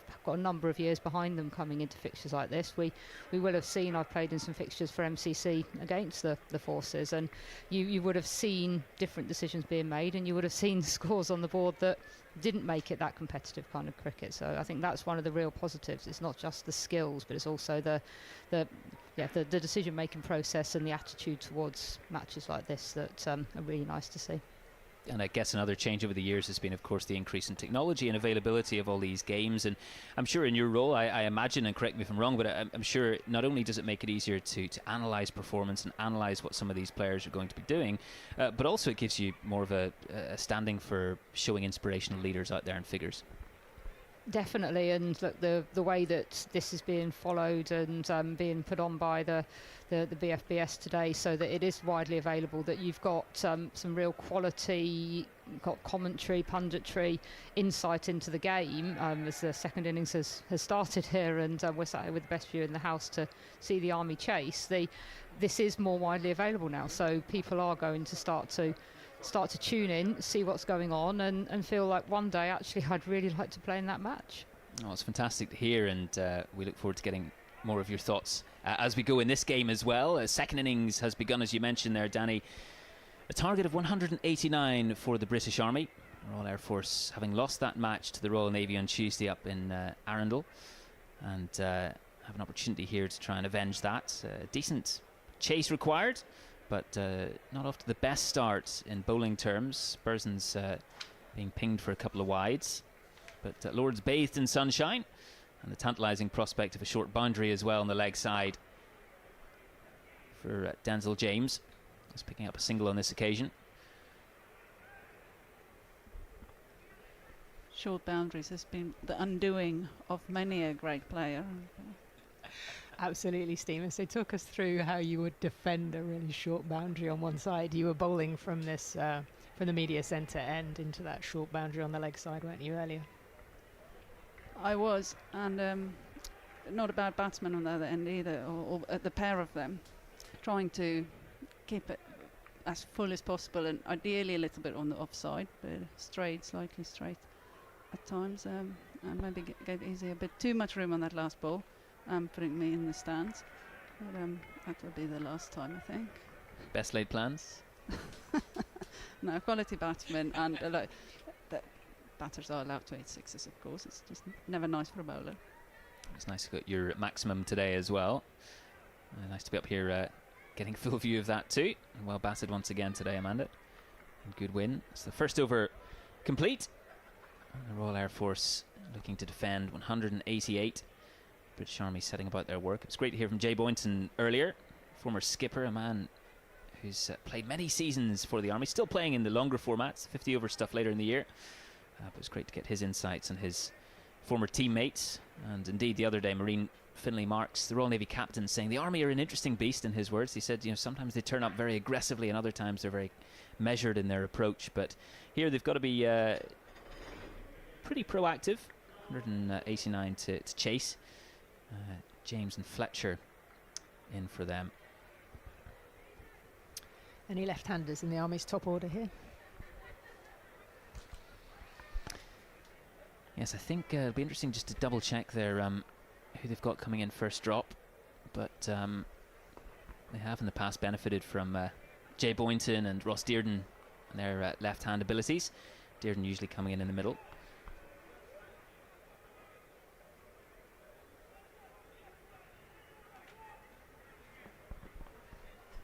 Great to see the Army team decked out on their makeshift dugouts at the moment, with the renovation going on to the Allen stand, and indeed some of those involved in construction over there getting a few opportunities to watch the game, I think, too.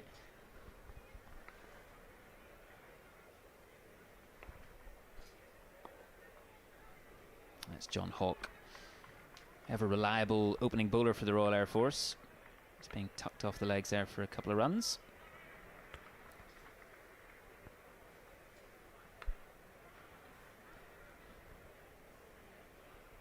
Bowled well in Arundel on Tuesday.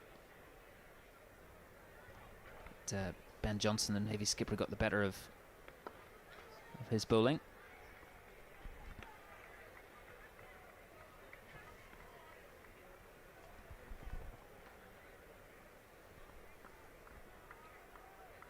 Keeper up to the stumps as well here, just trying to contain.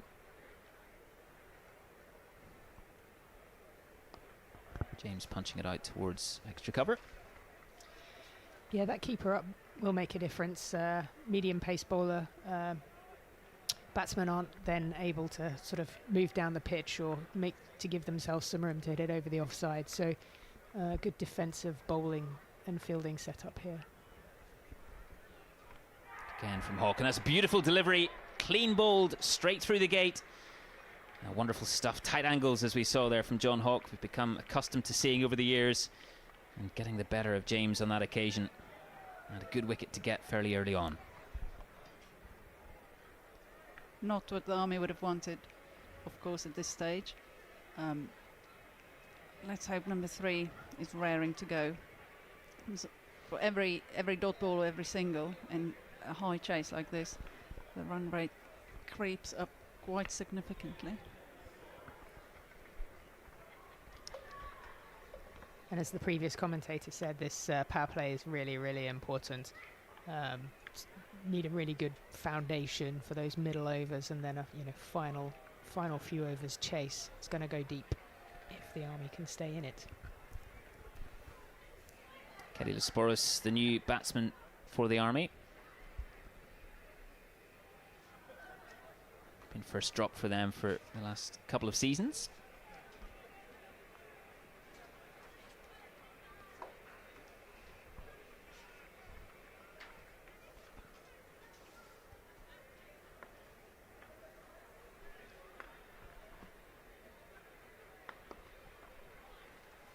John Hawke doing his best there just to keep things tight on the new batsman.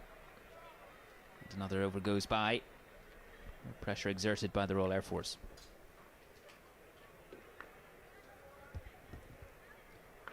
You've played her at Lords a number of times, Claire. Looked a bit like he used the slope really well there from that end.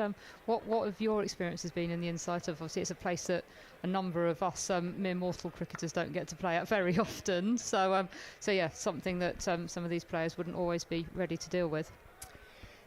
So obviously you know about the slope the first time that you come here, but it's actually quite distinctive and it's quite odd in your stance, so you might need to change the way you stand to be more balanced and to stop yourself falling over, particularly as a right-hander at the pavilion end, and it just slightly changes the way you're starting to think.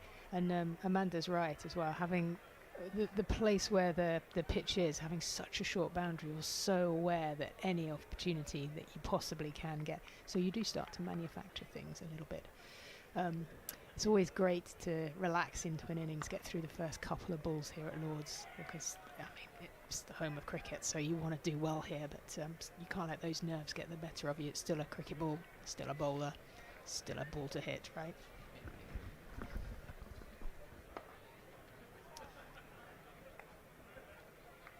Twelve for 1, the Army in response in this third over, in response to the Royal Air Force's 188 for 6.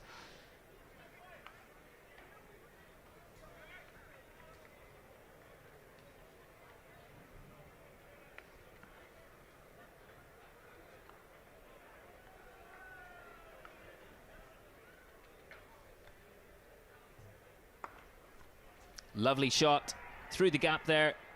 Extra cover. It's all about that clarity in your decision making, in walking out there, as Claire said, knowing what your role is, how you're going to be able to build that partnership, which is key in getting that sort of getting the score on the board that's going to help the Army at the moment get out of this situation. And if you're caught in two minds, that's when you find yourself sort of not really executing in the way that you would like to. And obviously the opportunity here with a left and right-handed partnership, we saw it earlier in the game this morning with a big partnership at sort of 2 down, to have that clarity of mind and that presence to go, right, we just need to rebuild here. It is then possible to catch up at the back end.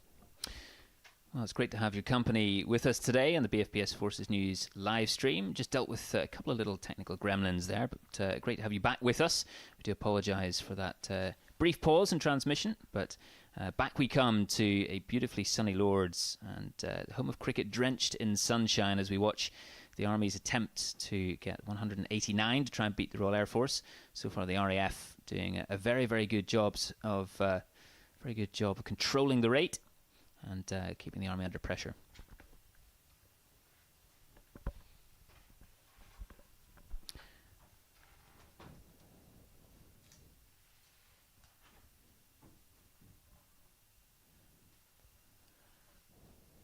An opportunity here for Shevin George on debut. What a time to make your first cap for the British Army. That's a fantastic day to be doing that, and an opportunity for him to really make his mark and do a big job for his team, because it looks like they'll need that right now. Brilliantly fielded there in the covers, and despite having a nice buffer on the board, the RAF are going to want to make sure that they don't give anything away that starts to build momentum for the Army. Swing and a miss this time. A little bit of a wider line. No connection being made.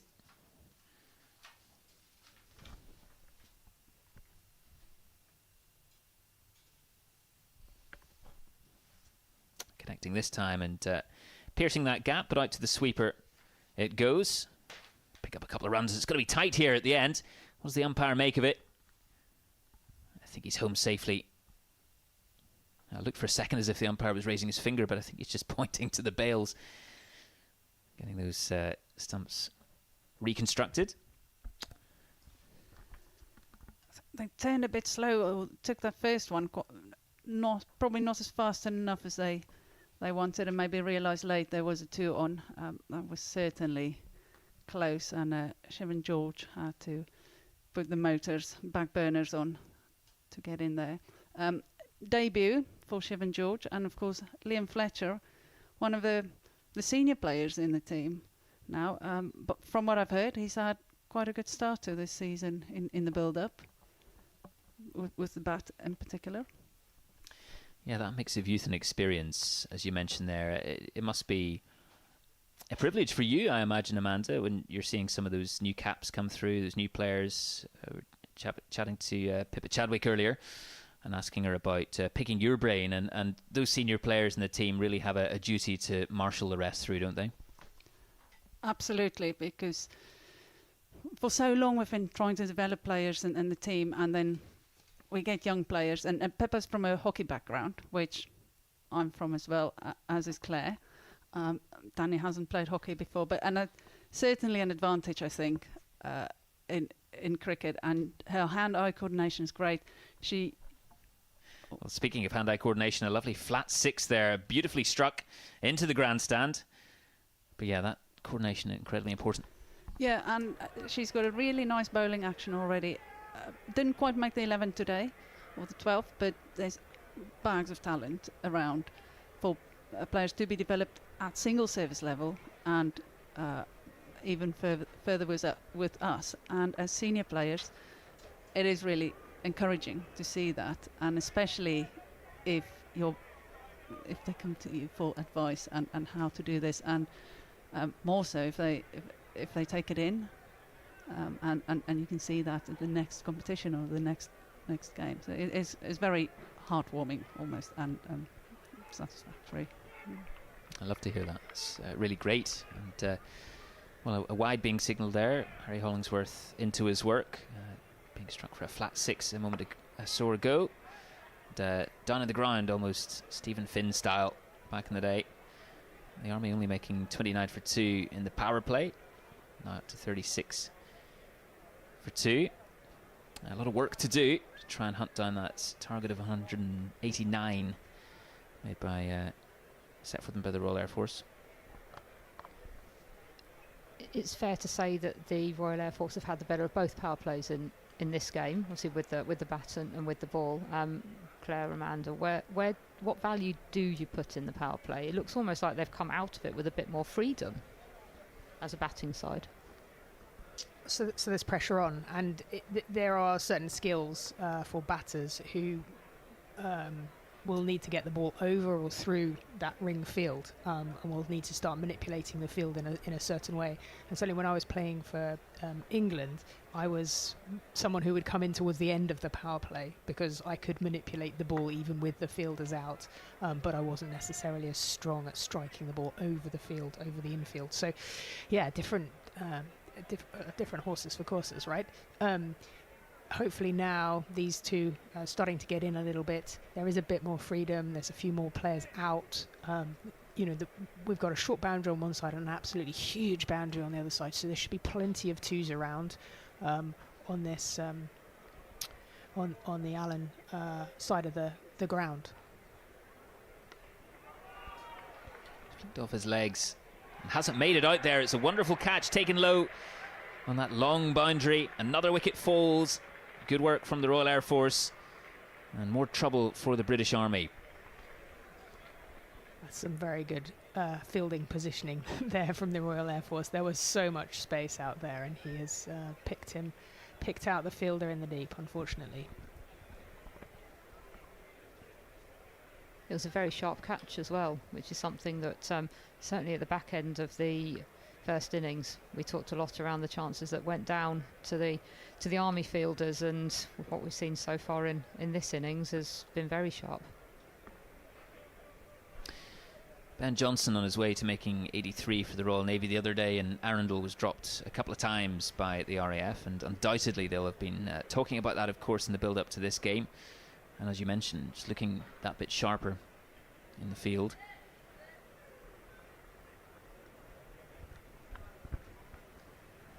RAF certainly seems to be setting a standard here in the field.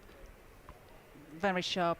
I think their outfielders cover a lot of ground very quickly from what we've seen so far, and it make those 70-30 chance catches into 100% catch if you're making the ground, believing you can take that catch. Catches dropped by the Army earlier. The pressure builds every time a catch goes down, on the next time it goes up, that poor player underneath it. I hope it's probably better if it comes quickly because you have less time to think about it and stress about it. But it's not all over for the Army yet. Interestingly, the slope here, square of the wicket, impacts on the fielding as well. So that the RF player, that's a nice little tickle off of the legs there. Well fielded again. If you are on the long boundary, you're probably 8 feet down from the wicket. So actually, there are more chances that you can take low down as long as you can get in quickly.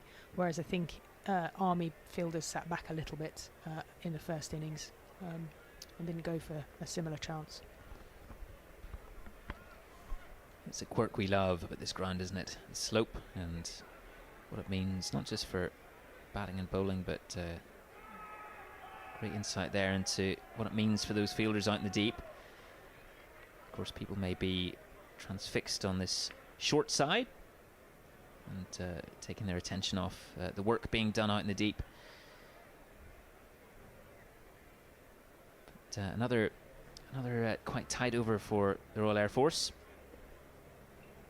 39 for 3, the Army, after 7 overs.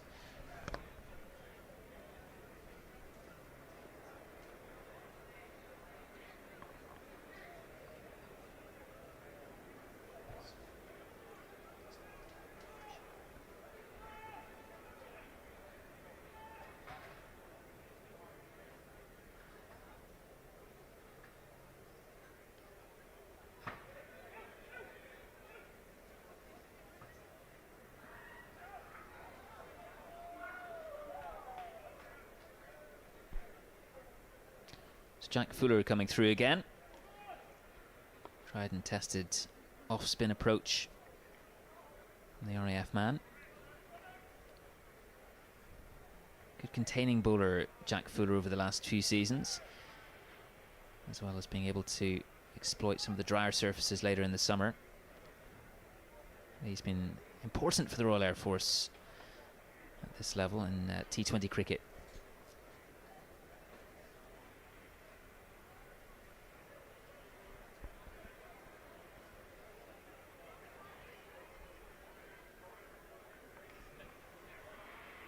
Trying to pierce that field. Just getting the one on this occasion. Adam Fisher will be delighted with his RAF men's efforts so far.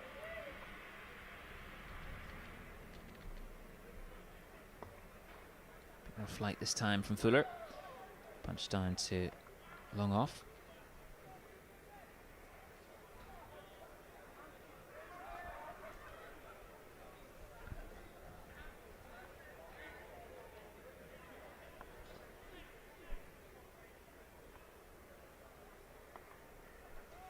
Punched out on the leg side. Hollingsworth comes in, fires that in to stop the second.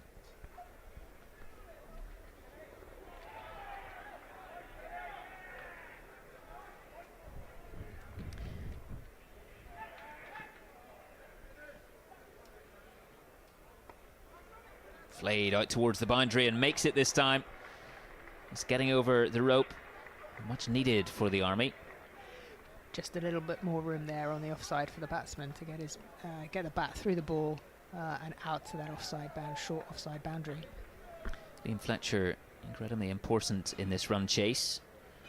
Amanda, you mentioned the experience earlier that he has, and just trying to marshal his fellow batsmen through this. Yeah, hopefully they can build the partnership again. I saw Liam in the nets yesterday, and it sounded pretty good, well out of the middle of his bat there. Hoping he can put a few in the stands here today. Probably to the short boundary is the ideal position, but some of these guys are strong enough and will easily clear that long square boundary. As an Army person, that's of course what I'm hoping for. Liam to get a quick 50 or maybe the second 100 in IST 20. Great to see the support up here in the commentary box as well for fellow Army players. Well, and we're both Remy as well, so another. The bond goes even deeper. It's great. Exactly. 48 for 3 off 8 overs. Fletcher on 24. Ringrose, the new man, on 2. Tom Shorthouse coming back in from this nursery media centre end.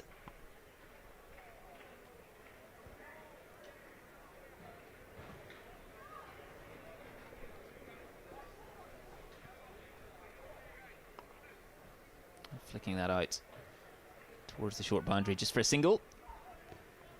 RAF making good use of their 5 fielders out as pretty much as soon as the power play was over. And of course in the women's game it's a little bit different for us. We don't get to have 5 fielders out, but only maximum of 4, so the gaps becomes very big sometimes in the field. Well, speaking of gaps, I'm not sure how that made it through absolutely everything. A full toss through the keeper's legs and for 4 up towards the pavilion. The Army will not be unhappy about that at all.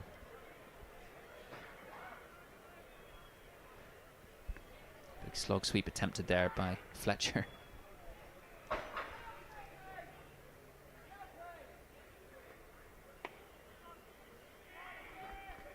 And tight again, Adam Fisher, an extra cover.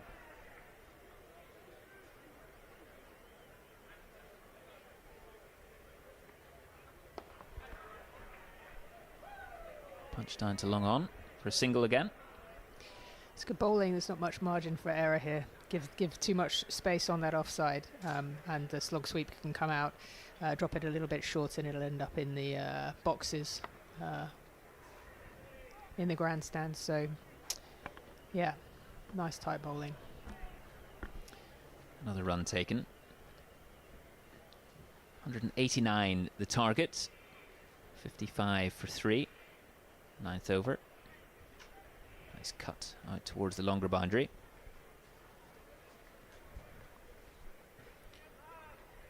At the end of the 9th over, 56 for 3 the Army in pursuit of 189. It's time to hand over the reins back to John Nyson and to Amanda and Claire and Danny. It's been an absolute pleasure, and we'll catch you later in the day, I'm sure, around the ground somewhere. Thank you. Thank you, Simon. Thank you.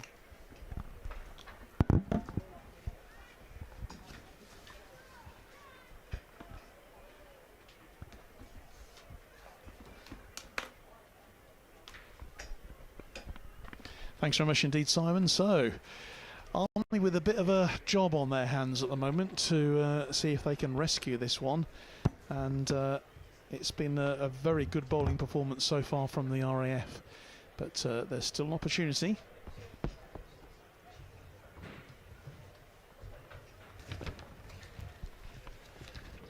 The Army 56 for 3. Ringrose and Fletcher obviously making a good impression, and it's great to have back with us on commentary here Richard Saunders and also Jonathan Tiley's joining us from the MCC as well, and we've obviously been keeping a close eye from a distance on how things have been going so far. Jonathan, I think you've been commentating, haven't you, next door. What have you been making of this so far? Yeah, no, exactly. I think this match, I would say, is a tale of the 2 power plays, with the RAF starting off with the bat with a really strong power play, and then the Army struggled a little bit in theirs, and struggled a little bit to build up the momentum. But they'll be looking to, they've got a nice little partnership brewing, and they'll be looking to continue that. But yes, the RAF have bowled extremely well, haven't they? Getting through that power play and really restricting the Army, who of course lost those early wickets too. But there's still plenty of talent to come in this Army team, so let's not write them off just yet. Good fielding coming in there for the RAF from Luke Hansford there, who lost his wicket, of course. He had diving for it, was run out in their reply, and the RAF's innings there, and it was a good performance in the end from the RAF. 187 for 6 was their total. Richard, from obviously let's bring in the umpires here, because you'll be keeping a special eye on how they're getting on today. We talked a lot about the umpires for the women's game earlier on. Just tell us a bit maybe about the two gentlemen who are looking after things in the middle today. Yes, be delighted to. Okay, at the pavilion end we have Christian Nicholson, who is in the Army Medical Corps. Been qualified for a number of years, and in fact was the inaugural chairman of the United Kingdom Armed Forces Association of Cricket Officials, and I believe this is his 6th time officiating in the tournament here at Lord's as an umpire. He's also done 4 tournaments as the tournament referee, so he's a highly experienced umpire, respected by all his colleagues, and it's a delight to see him here. It certainly is a terrific job. We were just talking actually about the importance of the officials here and the job that they've already done today. So, and at this end, at the media box end, we have Warrant Officer Dave Richards, who has been in the Royal Air Force for 44 years. Wow. And again, this is his 4th year in a row that he's officiating in the T20. He also has officiated in the Home Counties Premier League, and currently moving to Wales and umpiring in the Wales and South West Premier League down there as well. So Sam Fletcher preparing to face then at he's obviously at the pavilion end, coming in from the nursery end to bowl for the RAF is Hawke. He comes in and bowls now, and Fletcher just touches that one away, and they'll just take the single. John Hawke, based at RAF Odium, so hasn't had too far to travel today from Hampshire. He's from Worcester. 11 years he's been serving in the RAF. Currently 1 for 9 his figures. He comes in again and bowls, and that's driven away into the covers, and will be collected by the fielder there with wearing his cap. The Army just nearly to up this run rate here. Obviously they're well behind on run rate, and we're well and truly halfway into the second half of the 20 overs that they have.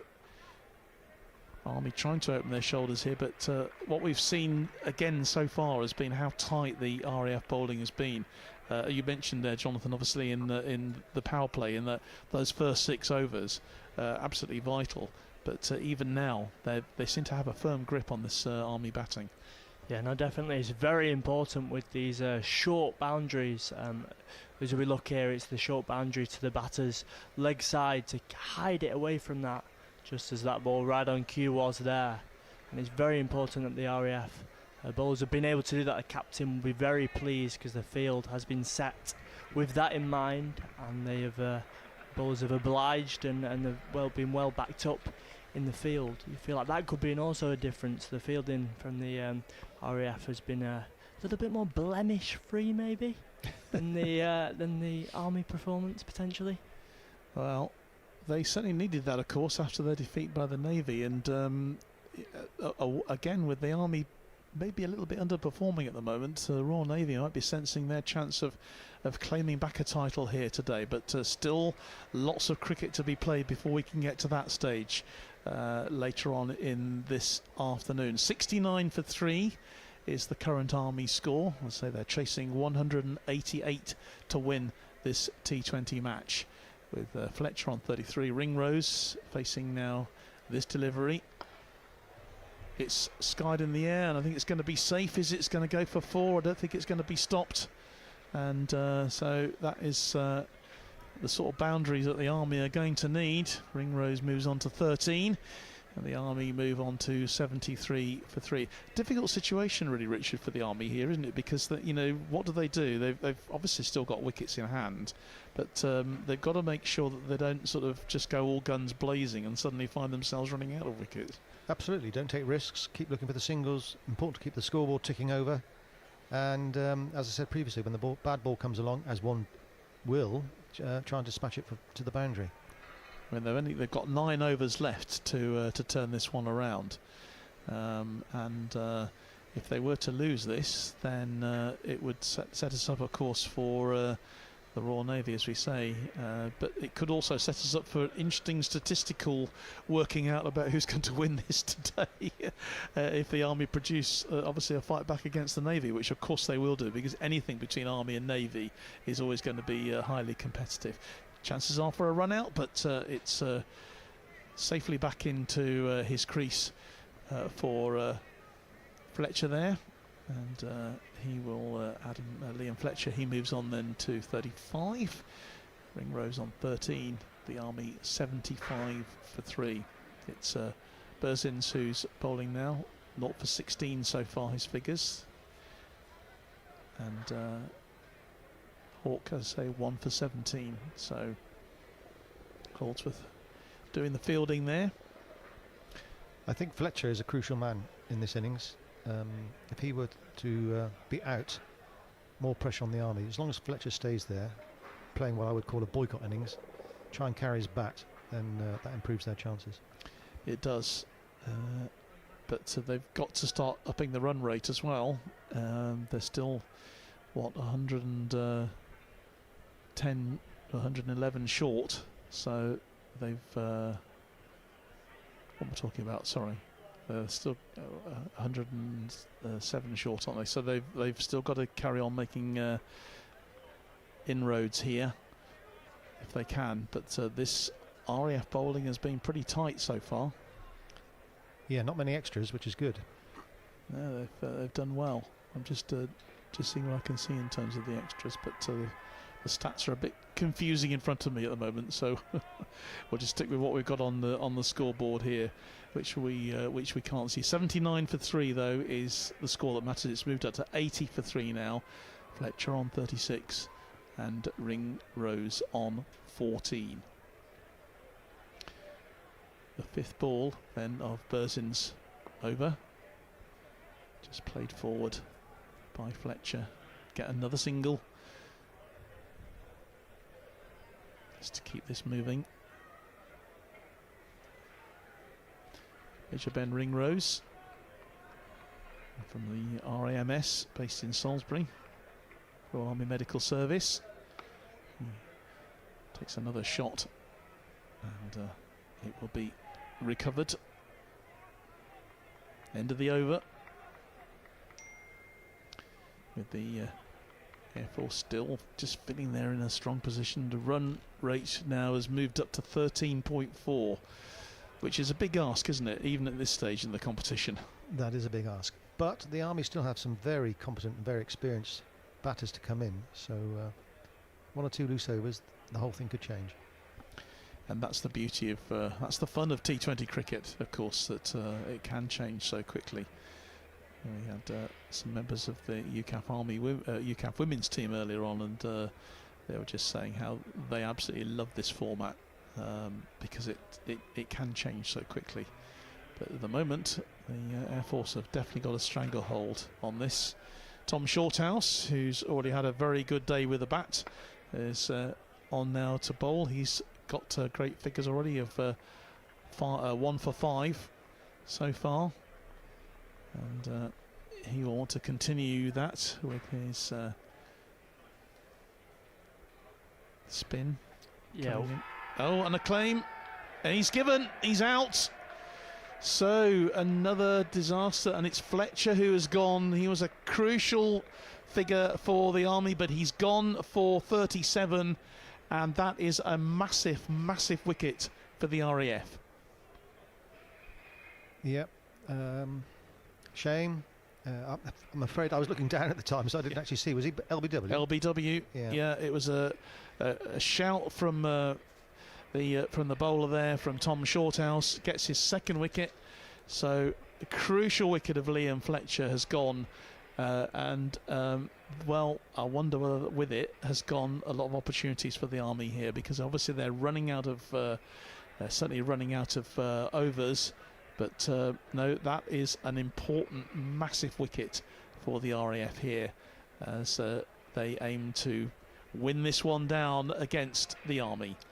Yeah, one thing I've been very impressed with the RAF bowlers, particularly the spinners, is the keeping the ball very darting it in, not really giving it much flight and much drop. He's very much darting it in and trying to hurry the batsman. I think that was the cause of Shorthouse's success there. Was firing it into the pads, and the umpire obliged. Yeah, he goes for it again, and quickly Gabriel, who's come in as the new batsman here. Stravone Gabriel from 23 Engineer Regiment, he's come in, and obviously there'll be no hanging around here. Shorthouse comes in again, and this time it is played for by Ringrose, looking to see whether he can hit the boundary, but it's just going to be a couple of runs that he gets to move the score on to 86 for 4. That run rate is shooting up all the time. It's now 14.1 per over. It gets to the stage where it's kind of almost impossible, isn't it? But at the moment, RAF got a stranglehold on this. That is a 6. Yep. And it's a sort of shot that the Army have desperately needed. Ringrose getting in there. Ben Ringrose hitting the 6 there, and that'll spoil Shorthouse's figures as he comes in again. Ringrose then going for just the single, and the Army 92 for 4, and that is the end of the over. And I think as this run rate climbs, if it continues to climb, I think they'll start targeting the short boundary more and more, which means more interesting shots and therefore increasing the risk as well. Absolutely. Bit of a conference going on now in the centre of the wicket between the two batsmen. Gabriel just off the mark on one, but it's a pivotal innings now for Ben Ringrose, you would think. 93 for 4 as we move into the 15th over here. Given the task that we said about the required run rate, 13.7, it'd be interesting to see whether Ringrose does use his feet to try and access a bit more of that offside, potentially whether he's going to back away, trying to give himself a bit of room to carve it over the offside there in the very short boundary. You feel like it needs a big over just to get that under 12 required run rate. Would be the first task maybe the Army look for. With so few overs left, they are limited, aren't they? But it's Harry Hollingworth coming in then to bowl.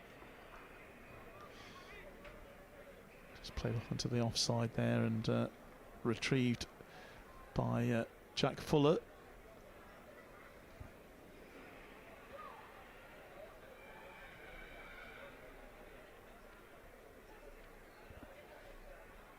Little conference going on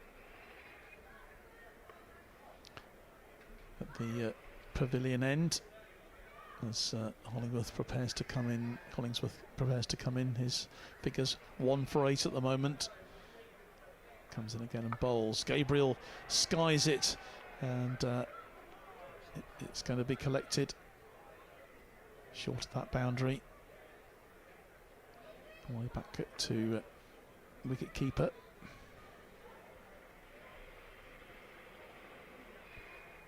There's quite a deep pocket out there to cow corner, if you will. Quite a deep pocket, and it was skied but safely landed for Gabriel there. Comes in and bowls. Gabriel again goes for it. It's the only way they can be now. Just get the single from there. 96 for 4. And the Air Force will be quite happy just to let them have a singular ball. Exactly. That's not enough. They need, in fact, more than 2 per ball, don't they now? So they've really got to search for these boundaries. If they were to do it now, it would be a terrific achievement, one has to say. Ringrose grabs it, and that has gone through for 4 runs. Good shot. Straight down onto the long boundary, and well, it's the sort of thing that they need.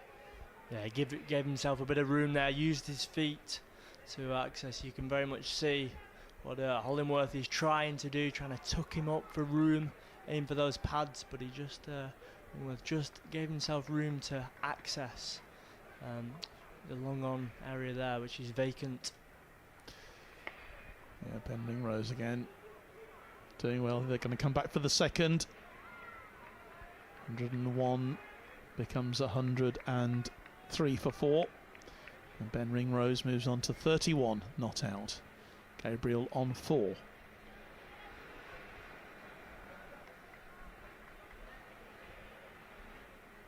suppose in a way it sharpens the mind for the Army. There's no debating of how they should go about it. What's the tempo? It's just, look for those boundaries, and if you're not going to get a boundary, try and push for a 2. It really does simplify the equation. Absolutely, they've got to get everything, really every opportunity. And we notice, of course, in the RAF innings there were at least 3 dropped catches. Again, these are crucial things, aren't they, in this level of the game? Absolutely. I bumped into Ed Sutherley, the Army manager, earlier and said, so catching practice tomorrow? He just nodded. I'm sure he did. Yeah. They were actually quite difficult, I think, all of them, especially running forward catches are not easy, are they? No. But Hollingsworth just waiting a second, and Ringrose just poises himself. Basically looking straight into the sun here. This afternoon sun, beautiful day here again at St John's Wood.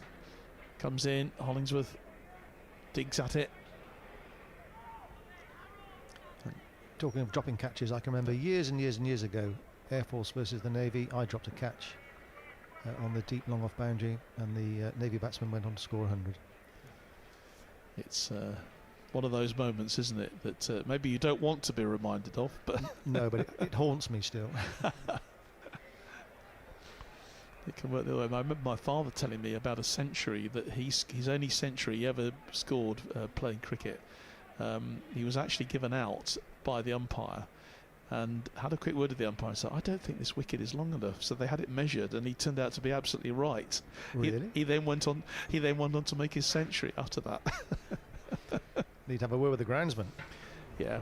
I think we're talking Iraq, so we're talking the 1950s in Iraq. So I think that's probably explains it. Wouldn't happen in an English ground, would it? No. Well, I would hope not. Although it's one of our responsibilities to walk out and inspect the pitch and make sure the markings are correct, etc., etc.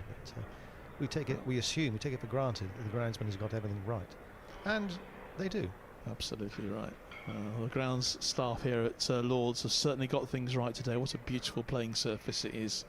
Once more, perfect conditions again for cricket today, and I think we've got one of the best turnouts I've seen. And considering how early on it is in the season, I think it's great.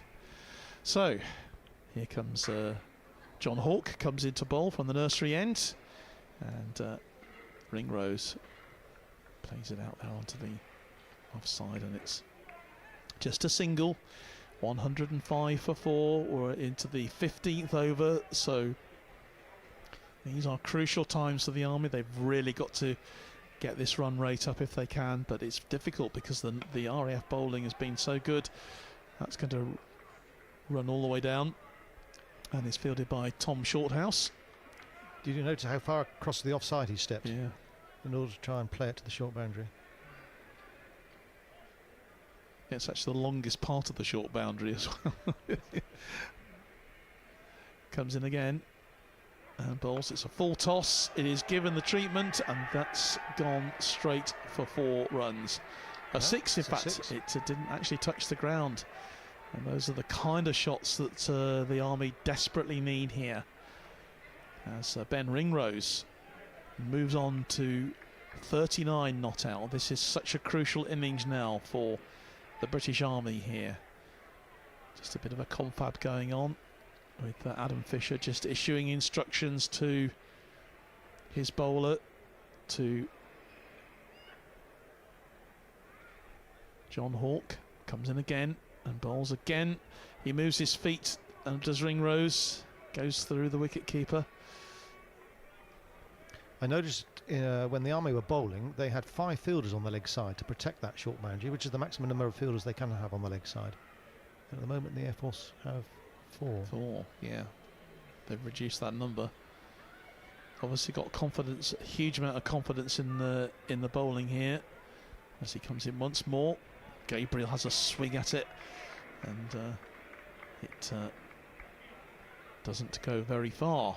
Yeah, Dot ball. Both of these batters feel like they're more comfortable in going across their stumps rather than they are when they're at the nursery end, sort of back away. They do feel like when they're coming across the stumps, they're a bit more in control of the shots that they're going for. Last ball of the over.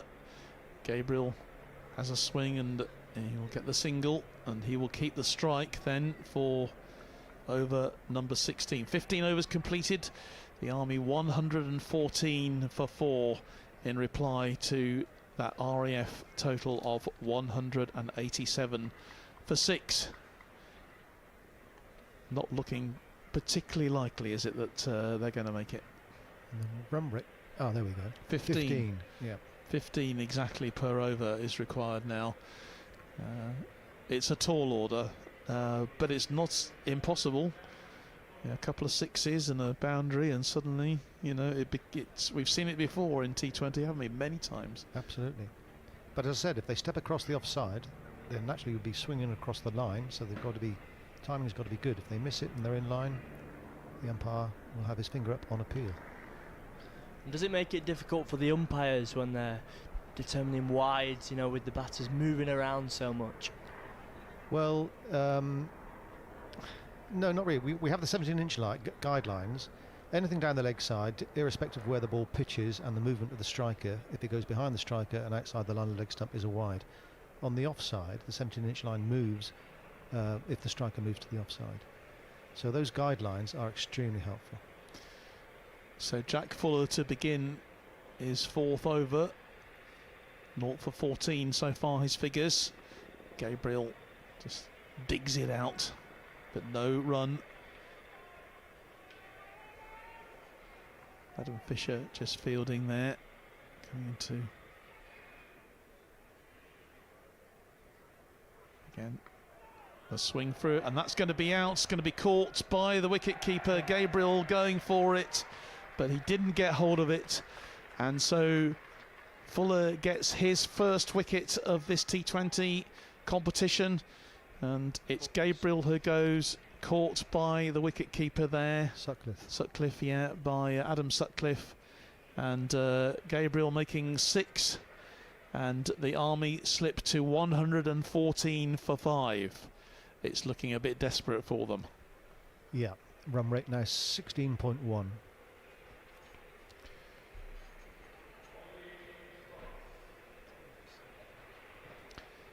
We've had 15 overs and 2 balls so far, so just 4 overs and 4 balls to go, and this task is looking a hefty one, as coming in for the Army is Ollie Cross. Now Ollie can hit a good ball.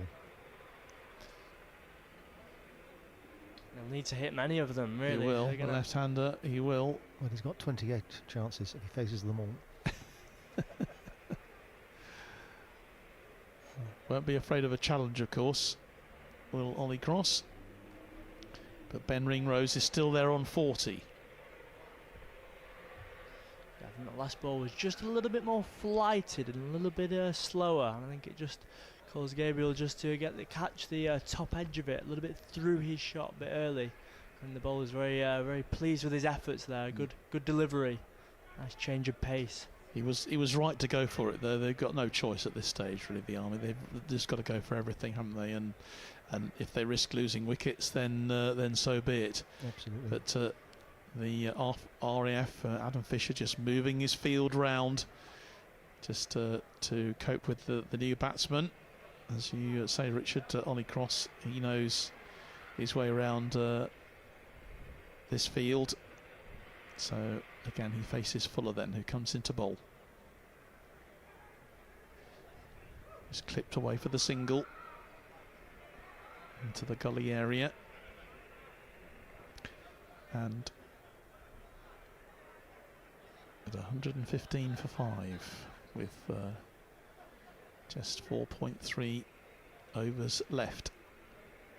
The run rate creeping up all the time. Fuller comes in and a real swipe at it, and it's out, unfortunately. The man who's gone there, and that's Ben Ringrose, had no choice but to go for it. He was caught there, and I think with that you've got to say that probably the Army's chances of winning this game have just about gone too. Yeah, I think, well, the light at the end of the tunnel is still there, but it is shrinking into the distance. A great knock, though, nevertheless, from Ben Ringrose. He scored 40 there of that total of 115. But the Army slipping now to 115.46, and the second wicket then for Fuller, for Jack Fuller, and a good catch there, which denied the opportunity. It was actually Shorthouse who took the catch. The Tom Shorthouse there, and well, it's not been a good day for the Army. The RAF have had a brilliant day. They had a great day with the bat, and looking really good with the ball as well, just restricting the Army to 115. Well, they've had a very experienced Army cricketer coming to the crease now, and again a very powerful hitter if he gets his eye in. That's right, Denson Narayan. He hasn't got much time though. I must say that was an excellent celebration as well from Fuller, taking 2 wickets at Lords and suitably celebrated as well. Narayan has a swing, and they'll certainly get one, only 1 run. So 2 newish batsmen here, with Ollie Cross just on one, both of them just off the mark. And Narayan showing his intent straight away. He has no choice. Absolutely.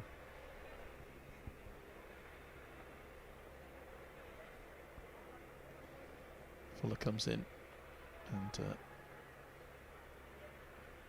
just the single again. RF very happy with that, bowling to the field. We've seen some really excellent bowling today from the UK Armed Forces women in the morning match for their victory over the MCC women, and at times some really good bowling from the Army as well during the RAF innings, although they obviously let it slip a little bit in the power play, which was crucial for the Air Force. Looked to be on the verge of victory here, restricting the Army to 117 for 6. 18 and over now required. It's looking, well, certainly at least 3 sixes required per over, and unless Denson Narayan and Ollie Cross can produce that, it's going to be a light blue win here, which should get all the statisticians running around trying to work out how this is going to play out. If the Navy, of course, if they win, then they win the title, but the Army obviously will be out to stop them. But we've still got the last vestiges then of this match, as Berzins comes in again. It's flicked away for 4 runs. That's no point in chasing after that one. Lovely shot from Ollie Cross with the reverse sweep. Yeah, and well, a deft touch to go along with his power there. That was a brilliant use of just manoeuvring the field a bit. They've left a big gap behind square on the offside, and it was very well accessed as he looks to go again. And there's a claim that's waved away by the umpire. Just the single taken, obviously it must have been a leg by.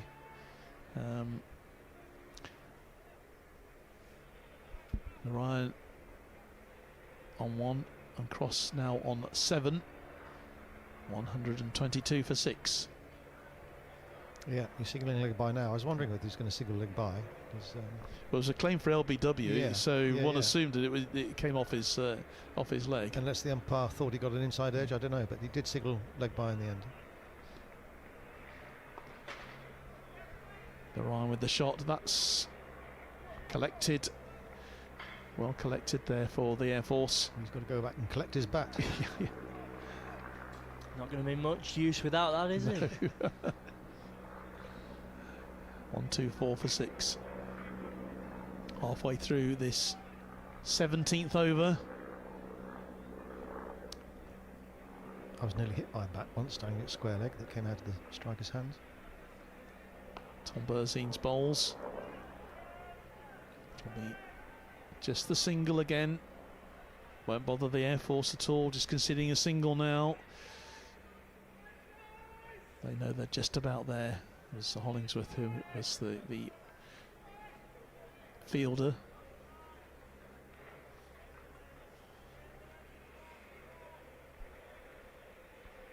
Tom Berzins again, based at Space Command. From Poynton.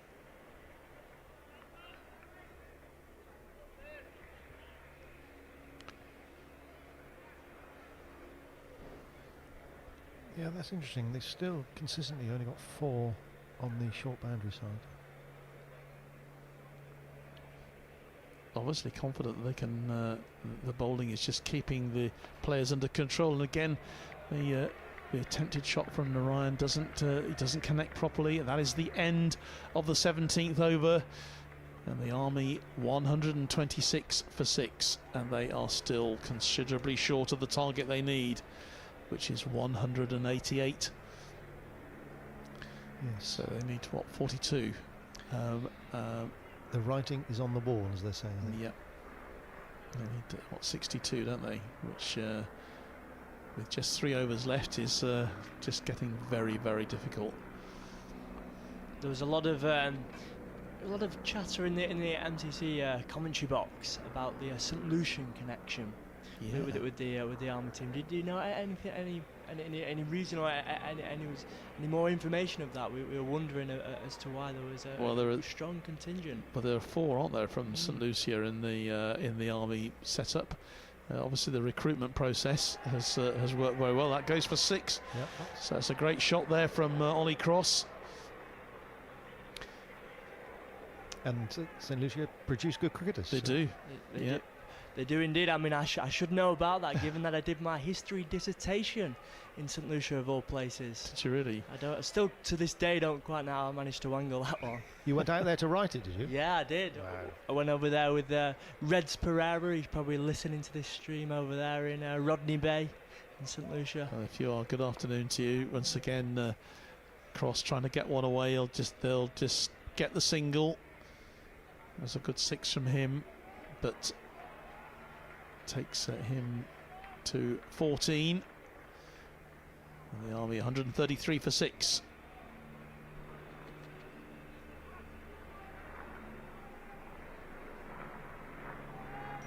I'm not sure Reds will be too pleased with the number of reverse sweeps and laps and reverse laps. It's been comes down the wicket. It does Cross, and he'll claim another single there. 135 for 6.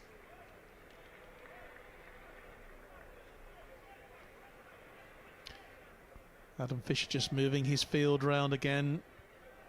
Clearly the Army need boundaries, so they're pulling more people out. The maximum number allowed out on the outside the ring. Ryan goes in and he is caught. That's a brilliant catch for the RAF.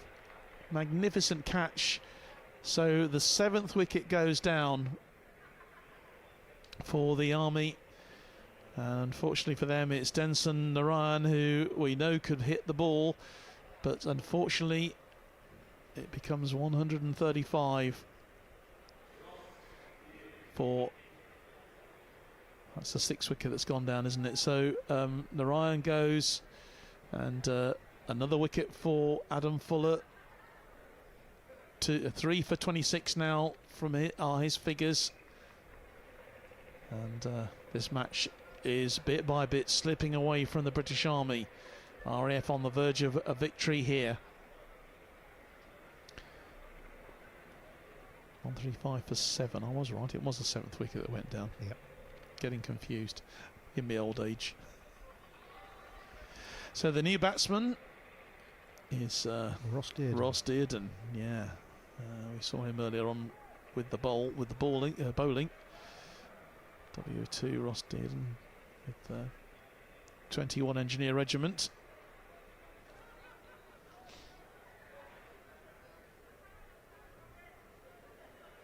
Jack Fuller then comes in once more, and straight away Dearden sweeps it away. They come back for the second, and successfully in the end.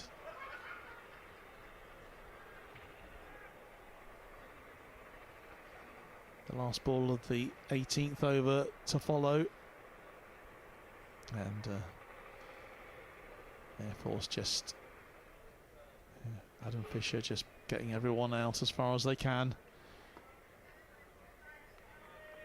Oh, I thought it was close to being a stumping there, but it's in the end the Army get away with it. That's the end of the 18th over. 137 for 7 now, and great figures for Fuller. I wonder whether this is where it's almost a game within a game for the RAF. You know, it looks like they've got the match wrapped up, but with you know, the machinations might be of net run rate comes into it. Do they look to really press home the advantage if it does come to a statistical outcome? Then the bigger margin of victory will put them in a very strong position. It will. I think we're going to have to get Richard Isaacs in on this one, aren't we, to work out the facts and figures. He is definitely the man. He will be busy working that one out now as we speak, I'm sure, because obviously the Air Force will be hoping that the Army can beat the Royal Navy. They, of course, are the holders of the RAF of this championship, and it's not that often, is it, that a team that loses the first game can then have a chance of still claiming the title. But we're into the 19th over now. We had an appeal for LBW turned down, led by Signal. No, he's not. Oh, what's he given? Well, nothing must have come off the edge. It's interesting though that this competition has become more equal. I mean, in recent years, which I think is a good thing for the service cricket, because the Army were so dominant for so long in previous years, certainly in the years that I stood in this competition. Yeah, the Navy are certainly behind in those numbers, but they will have an eye on a victory here today after that win at the Duke of Norfolk's ground just 2 days ago. Tom Shorthouse, his figures at the moment 2 for 17. Comes in again to bowl to Cross. Cross has a swing at it.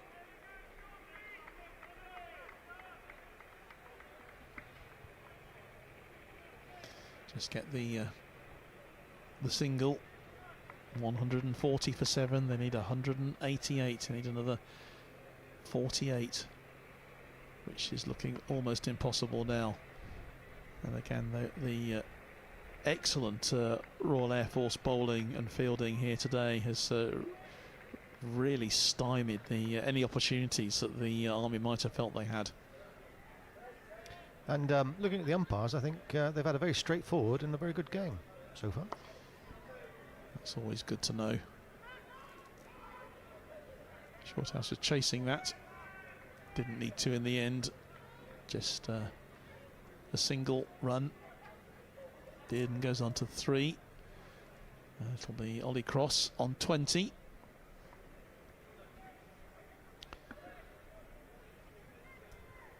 Shorthouse again.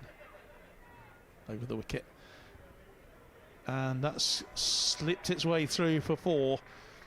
It's beat that cordon on that side, that near boundary. He certainly likes that reverse sweep. He does.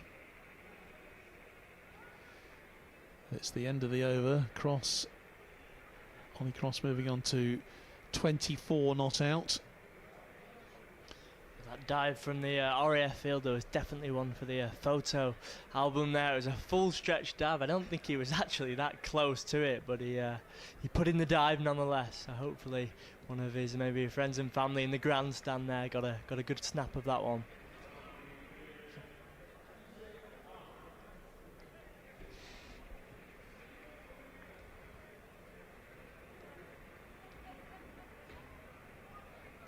So, final over coming up. Yeah, the last over of this second match in the IST20 Championship for 2026.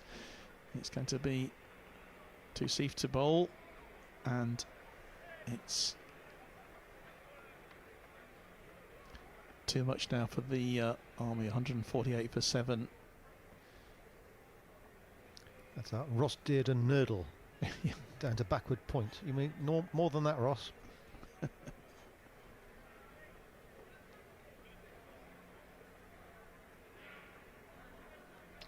So it was a fairly close game, wasn't it, at Arundel?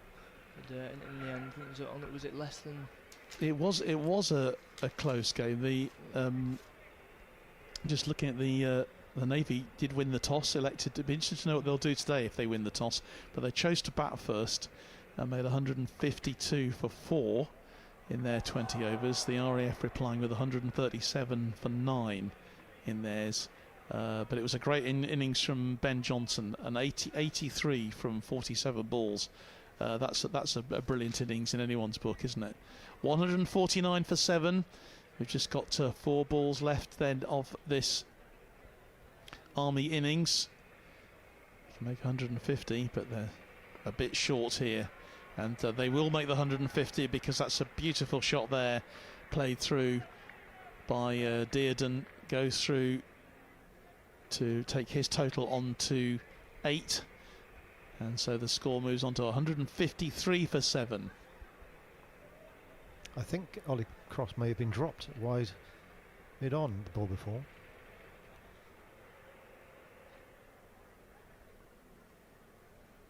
T20 comes in again.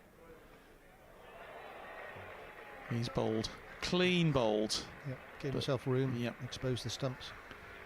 So Dearden goes for 8. And the Army go on to 153 for 8 now.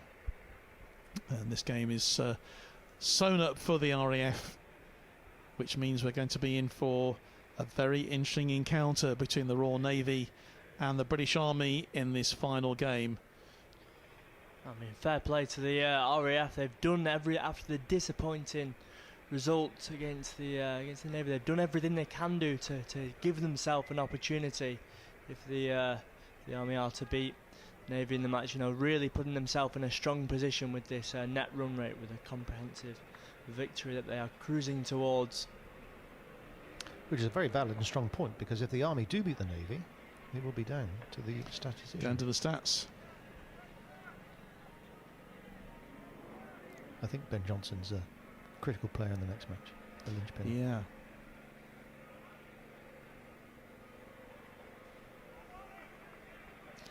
So it's Benson who's come in for the Army.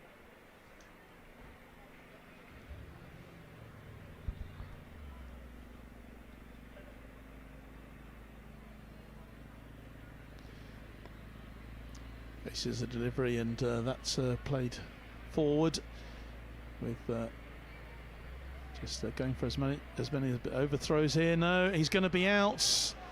He's going to be run out, and so that's the 9th wicket down. Has he? No, well, it looks like that was the last ball. That was the last ball anyway. So they reach 155 for 8. The Army at the end of their innings, and it's a very, very good performance from the RAF. Yeah, very convincing. Very convincing. The RAF winning this with over 30 runs to spare, and you can put that down, I think, to their amazing performance in the power play. Well, they got over 70, didn't they? And the partnership between Shorthouse and Fisher. Yes, that was a great partnership. So the RAF just waiting for the two batsmen to lead the field. Benson on 2, and a great performance from Ollie Cross, who made his 25 in the end. And hopefully I'll be handing over very shortly.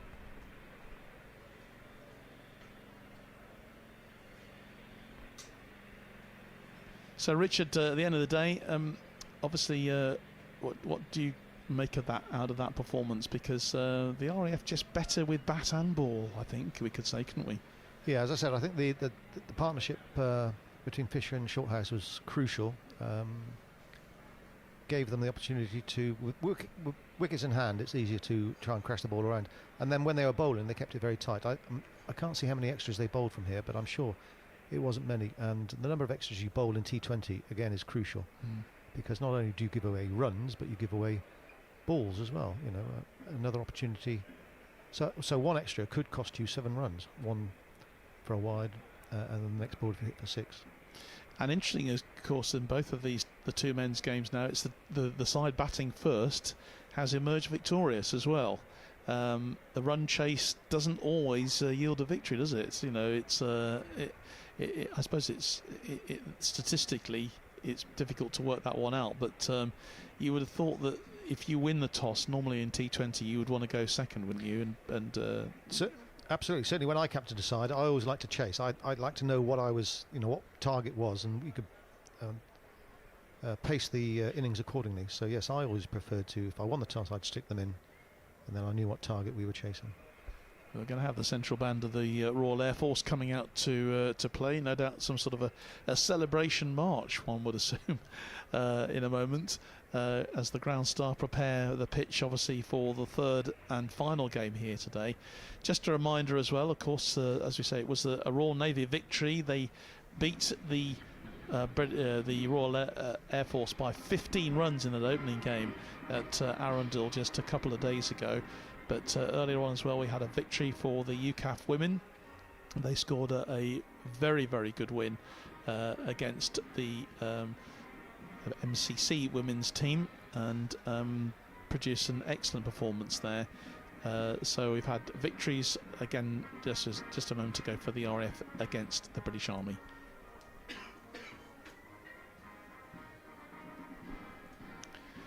And hopefully we'll be able to cross down to pitch side very shortly to hear from one of the victorious RAF players. I think I can see Kath Brazier just over there by the over there. She's actually, I think she's ready to go and talk to one of the victorious RAF team after that win against the British Army. Okay, so we're going to compete with the band here, who are obviously heading out to entertain the troops here. But I'm joined by the RAF winning captain Adam Fisher, and of course Tom Shorthouse. You had a brilliant partnership together, which I think really set up that win. First of all, you, Adam, I mean, really good score of 88. You were annoyed at getting out the way you did. I expect you wanted to make your century, but you gave your team a really good start. Yeah, it was a great partnership. I think we worked well together, and we managed to find the boundaries at the right time. So, yeah, it was enjoyable. It's not the first time you guys have had a partnership, Tom. You've played together now for years, but to be able to do that at Lords, and especially given that you had to bounce back from defeat on Tuesday, and I know that you didn't get many runs on Tuesday, so you had to come back and make a statement. Yeah, no, it's always good to battle fish. I've done it for so many years, like you say, and yeah, we had to show a bit today after our performance on Tuesday, especially myself. But lads did really well. Yeah, it's just a good win. It's always nice to beat the Army.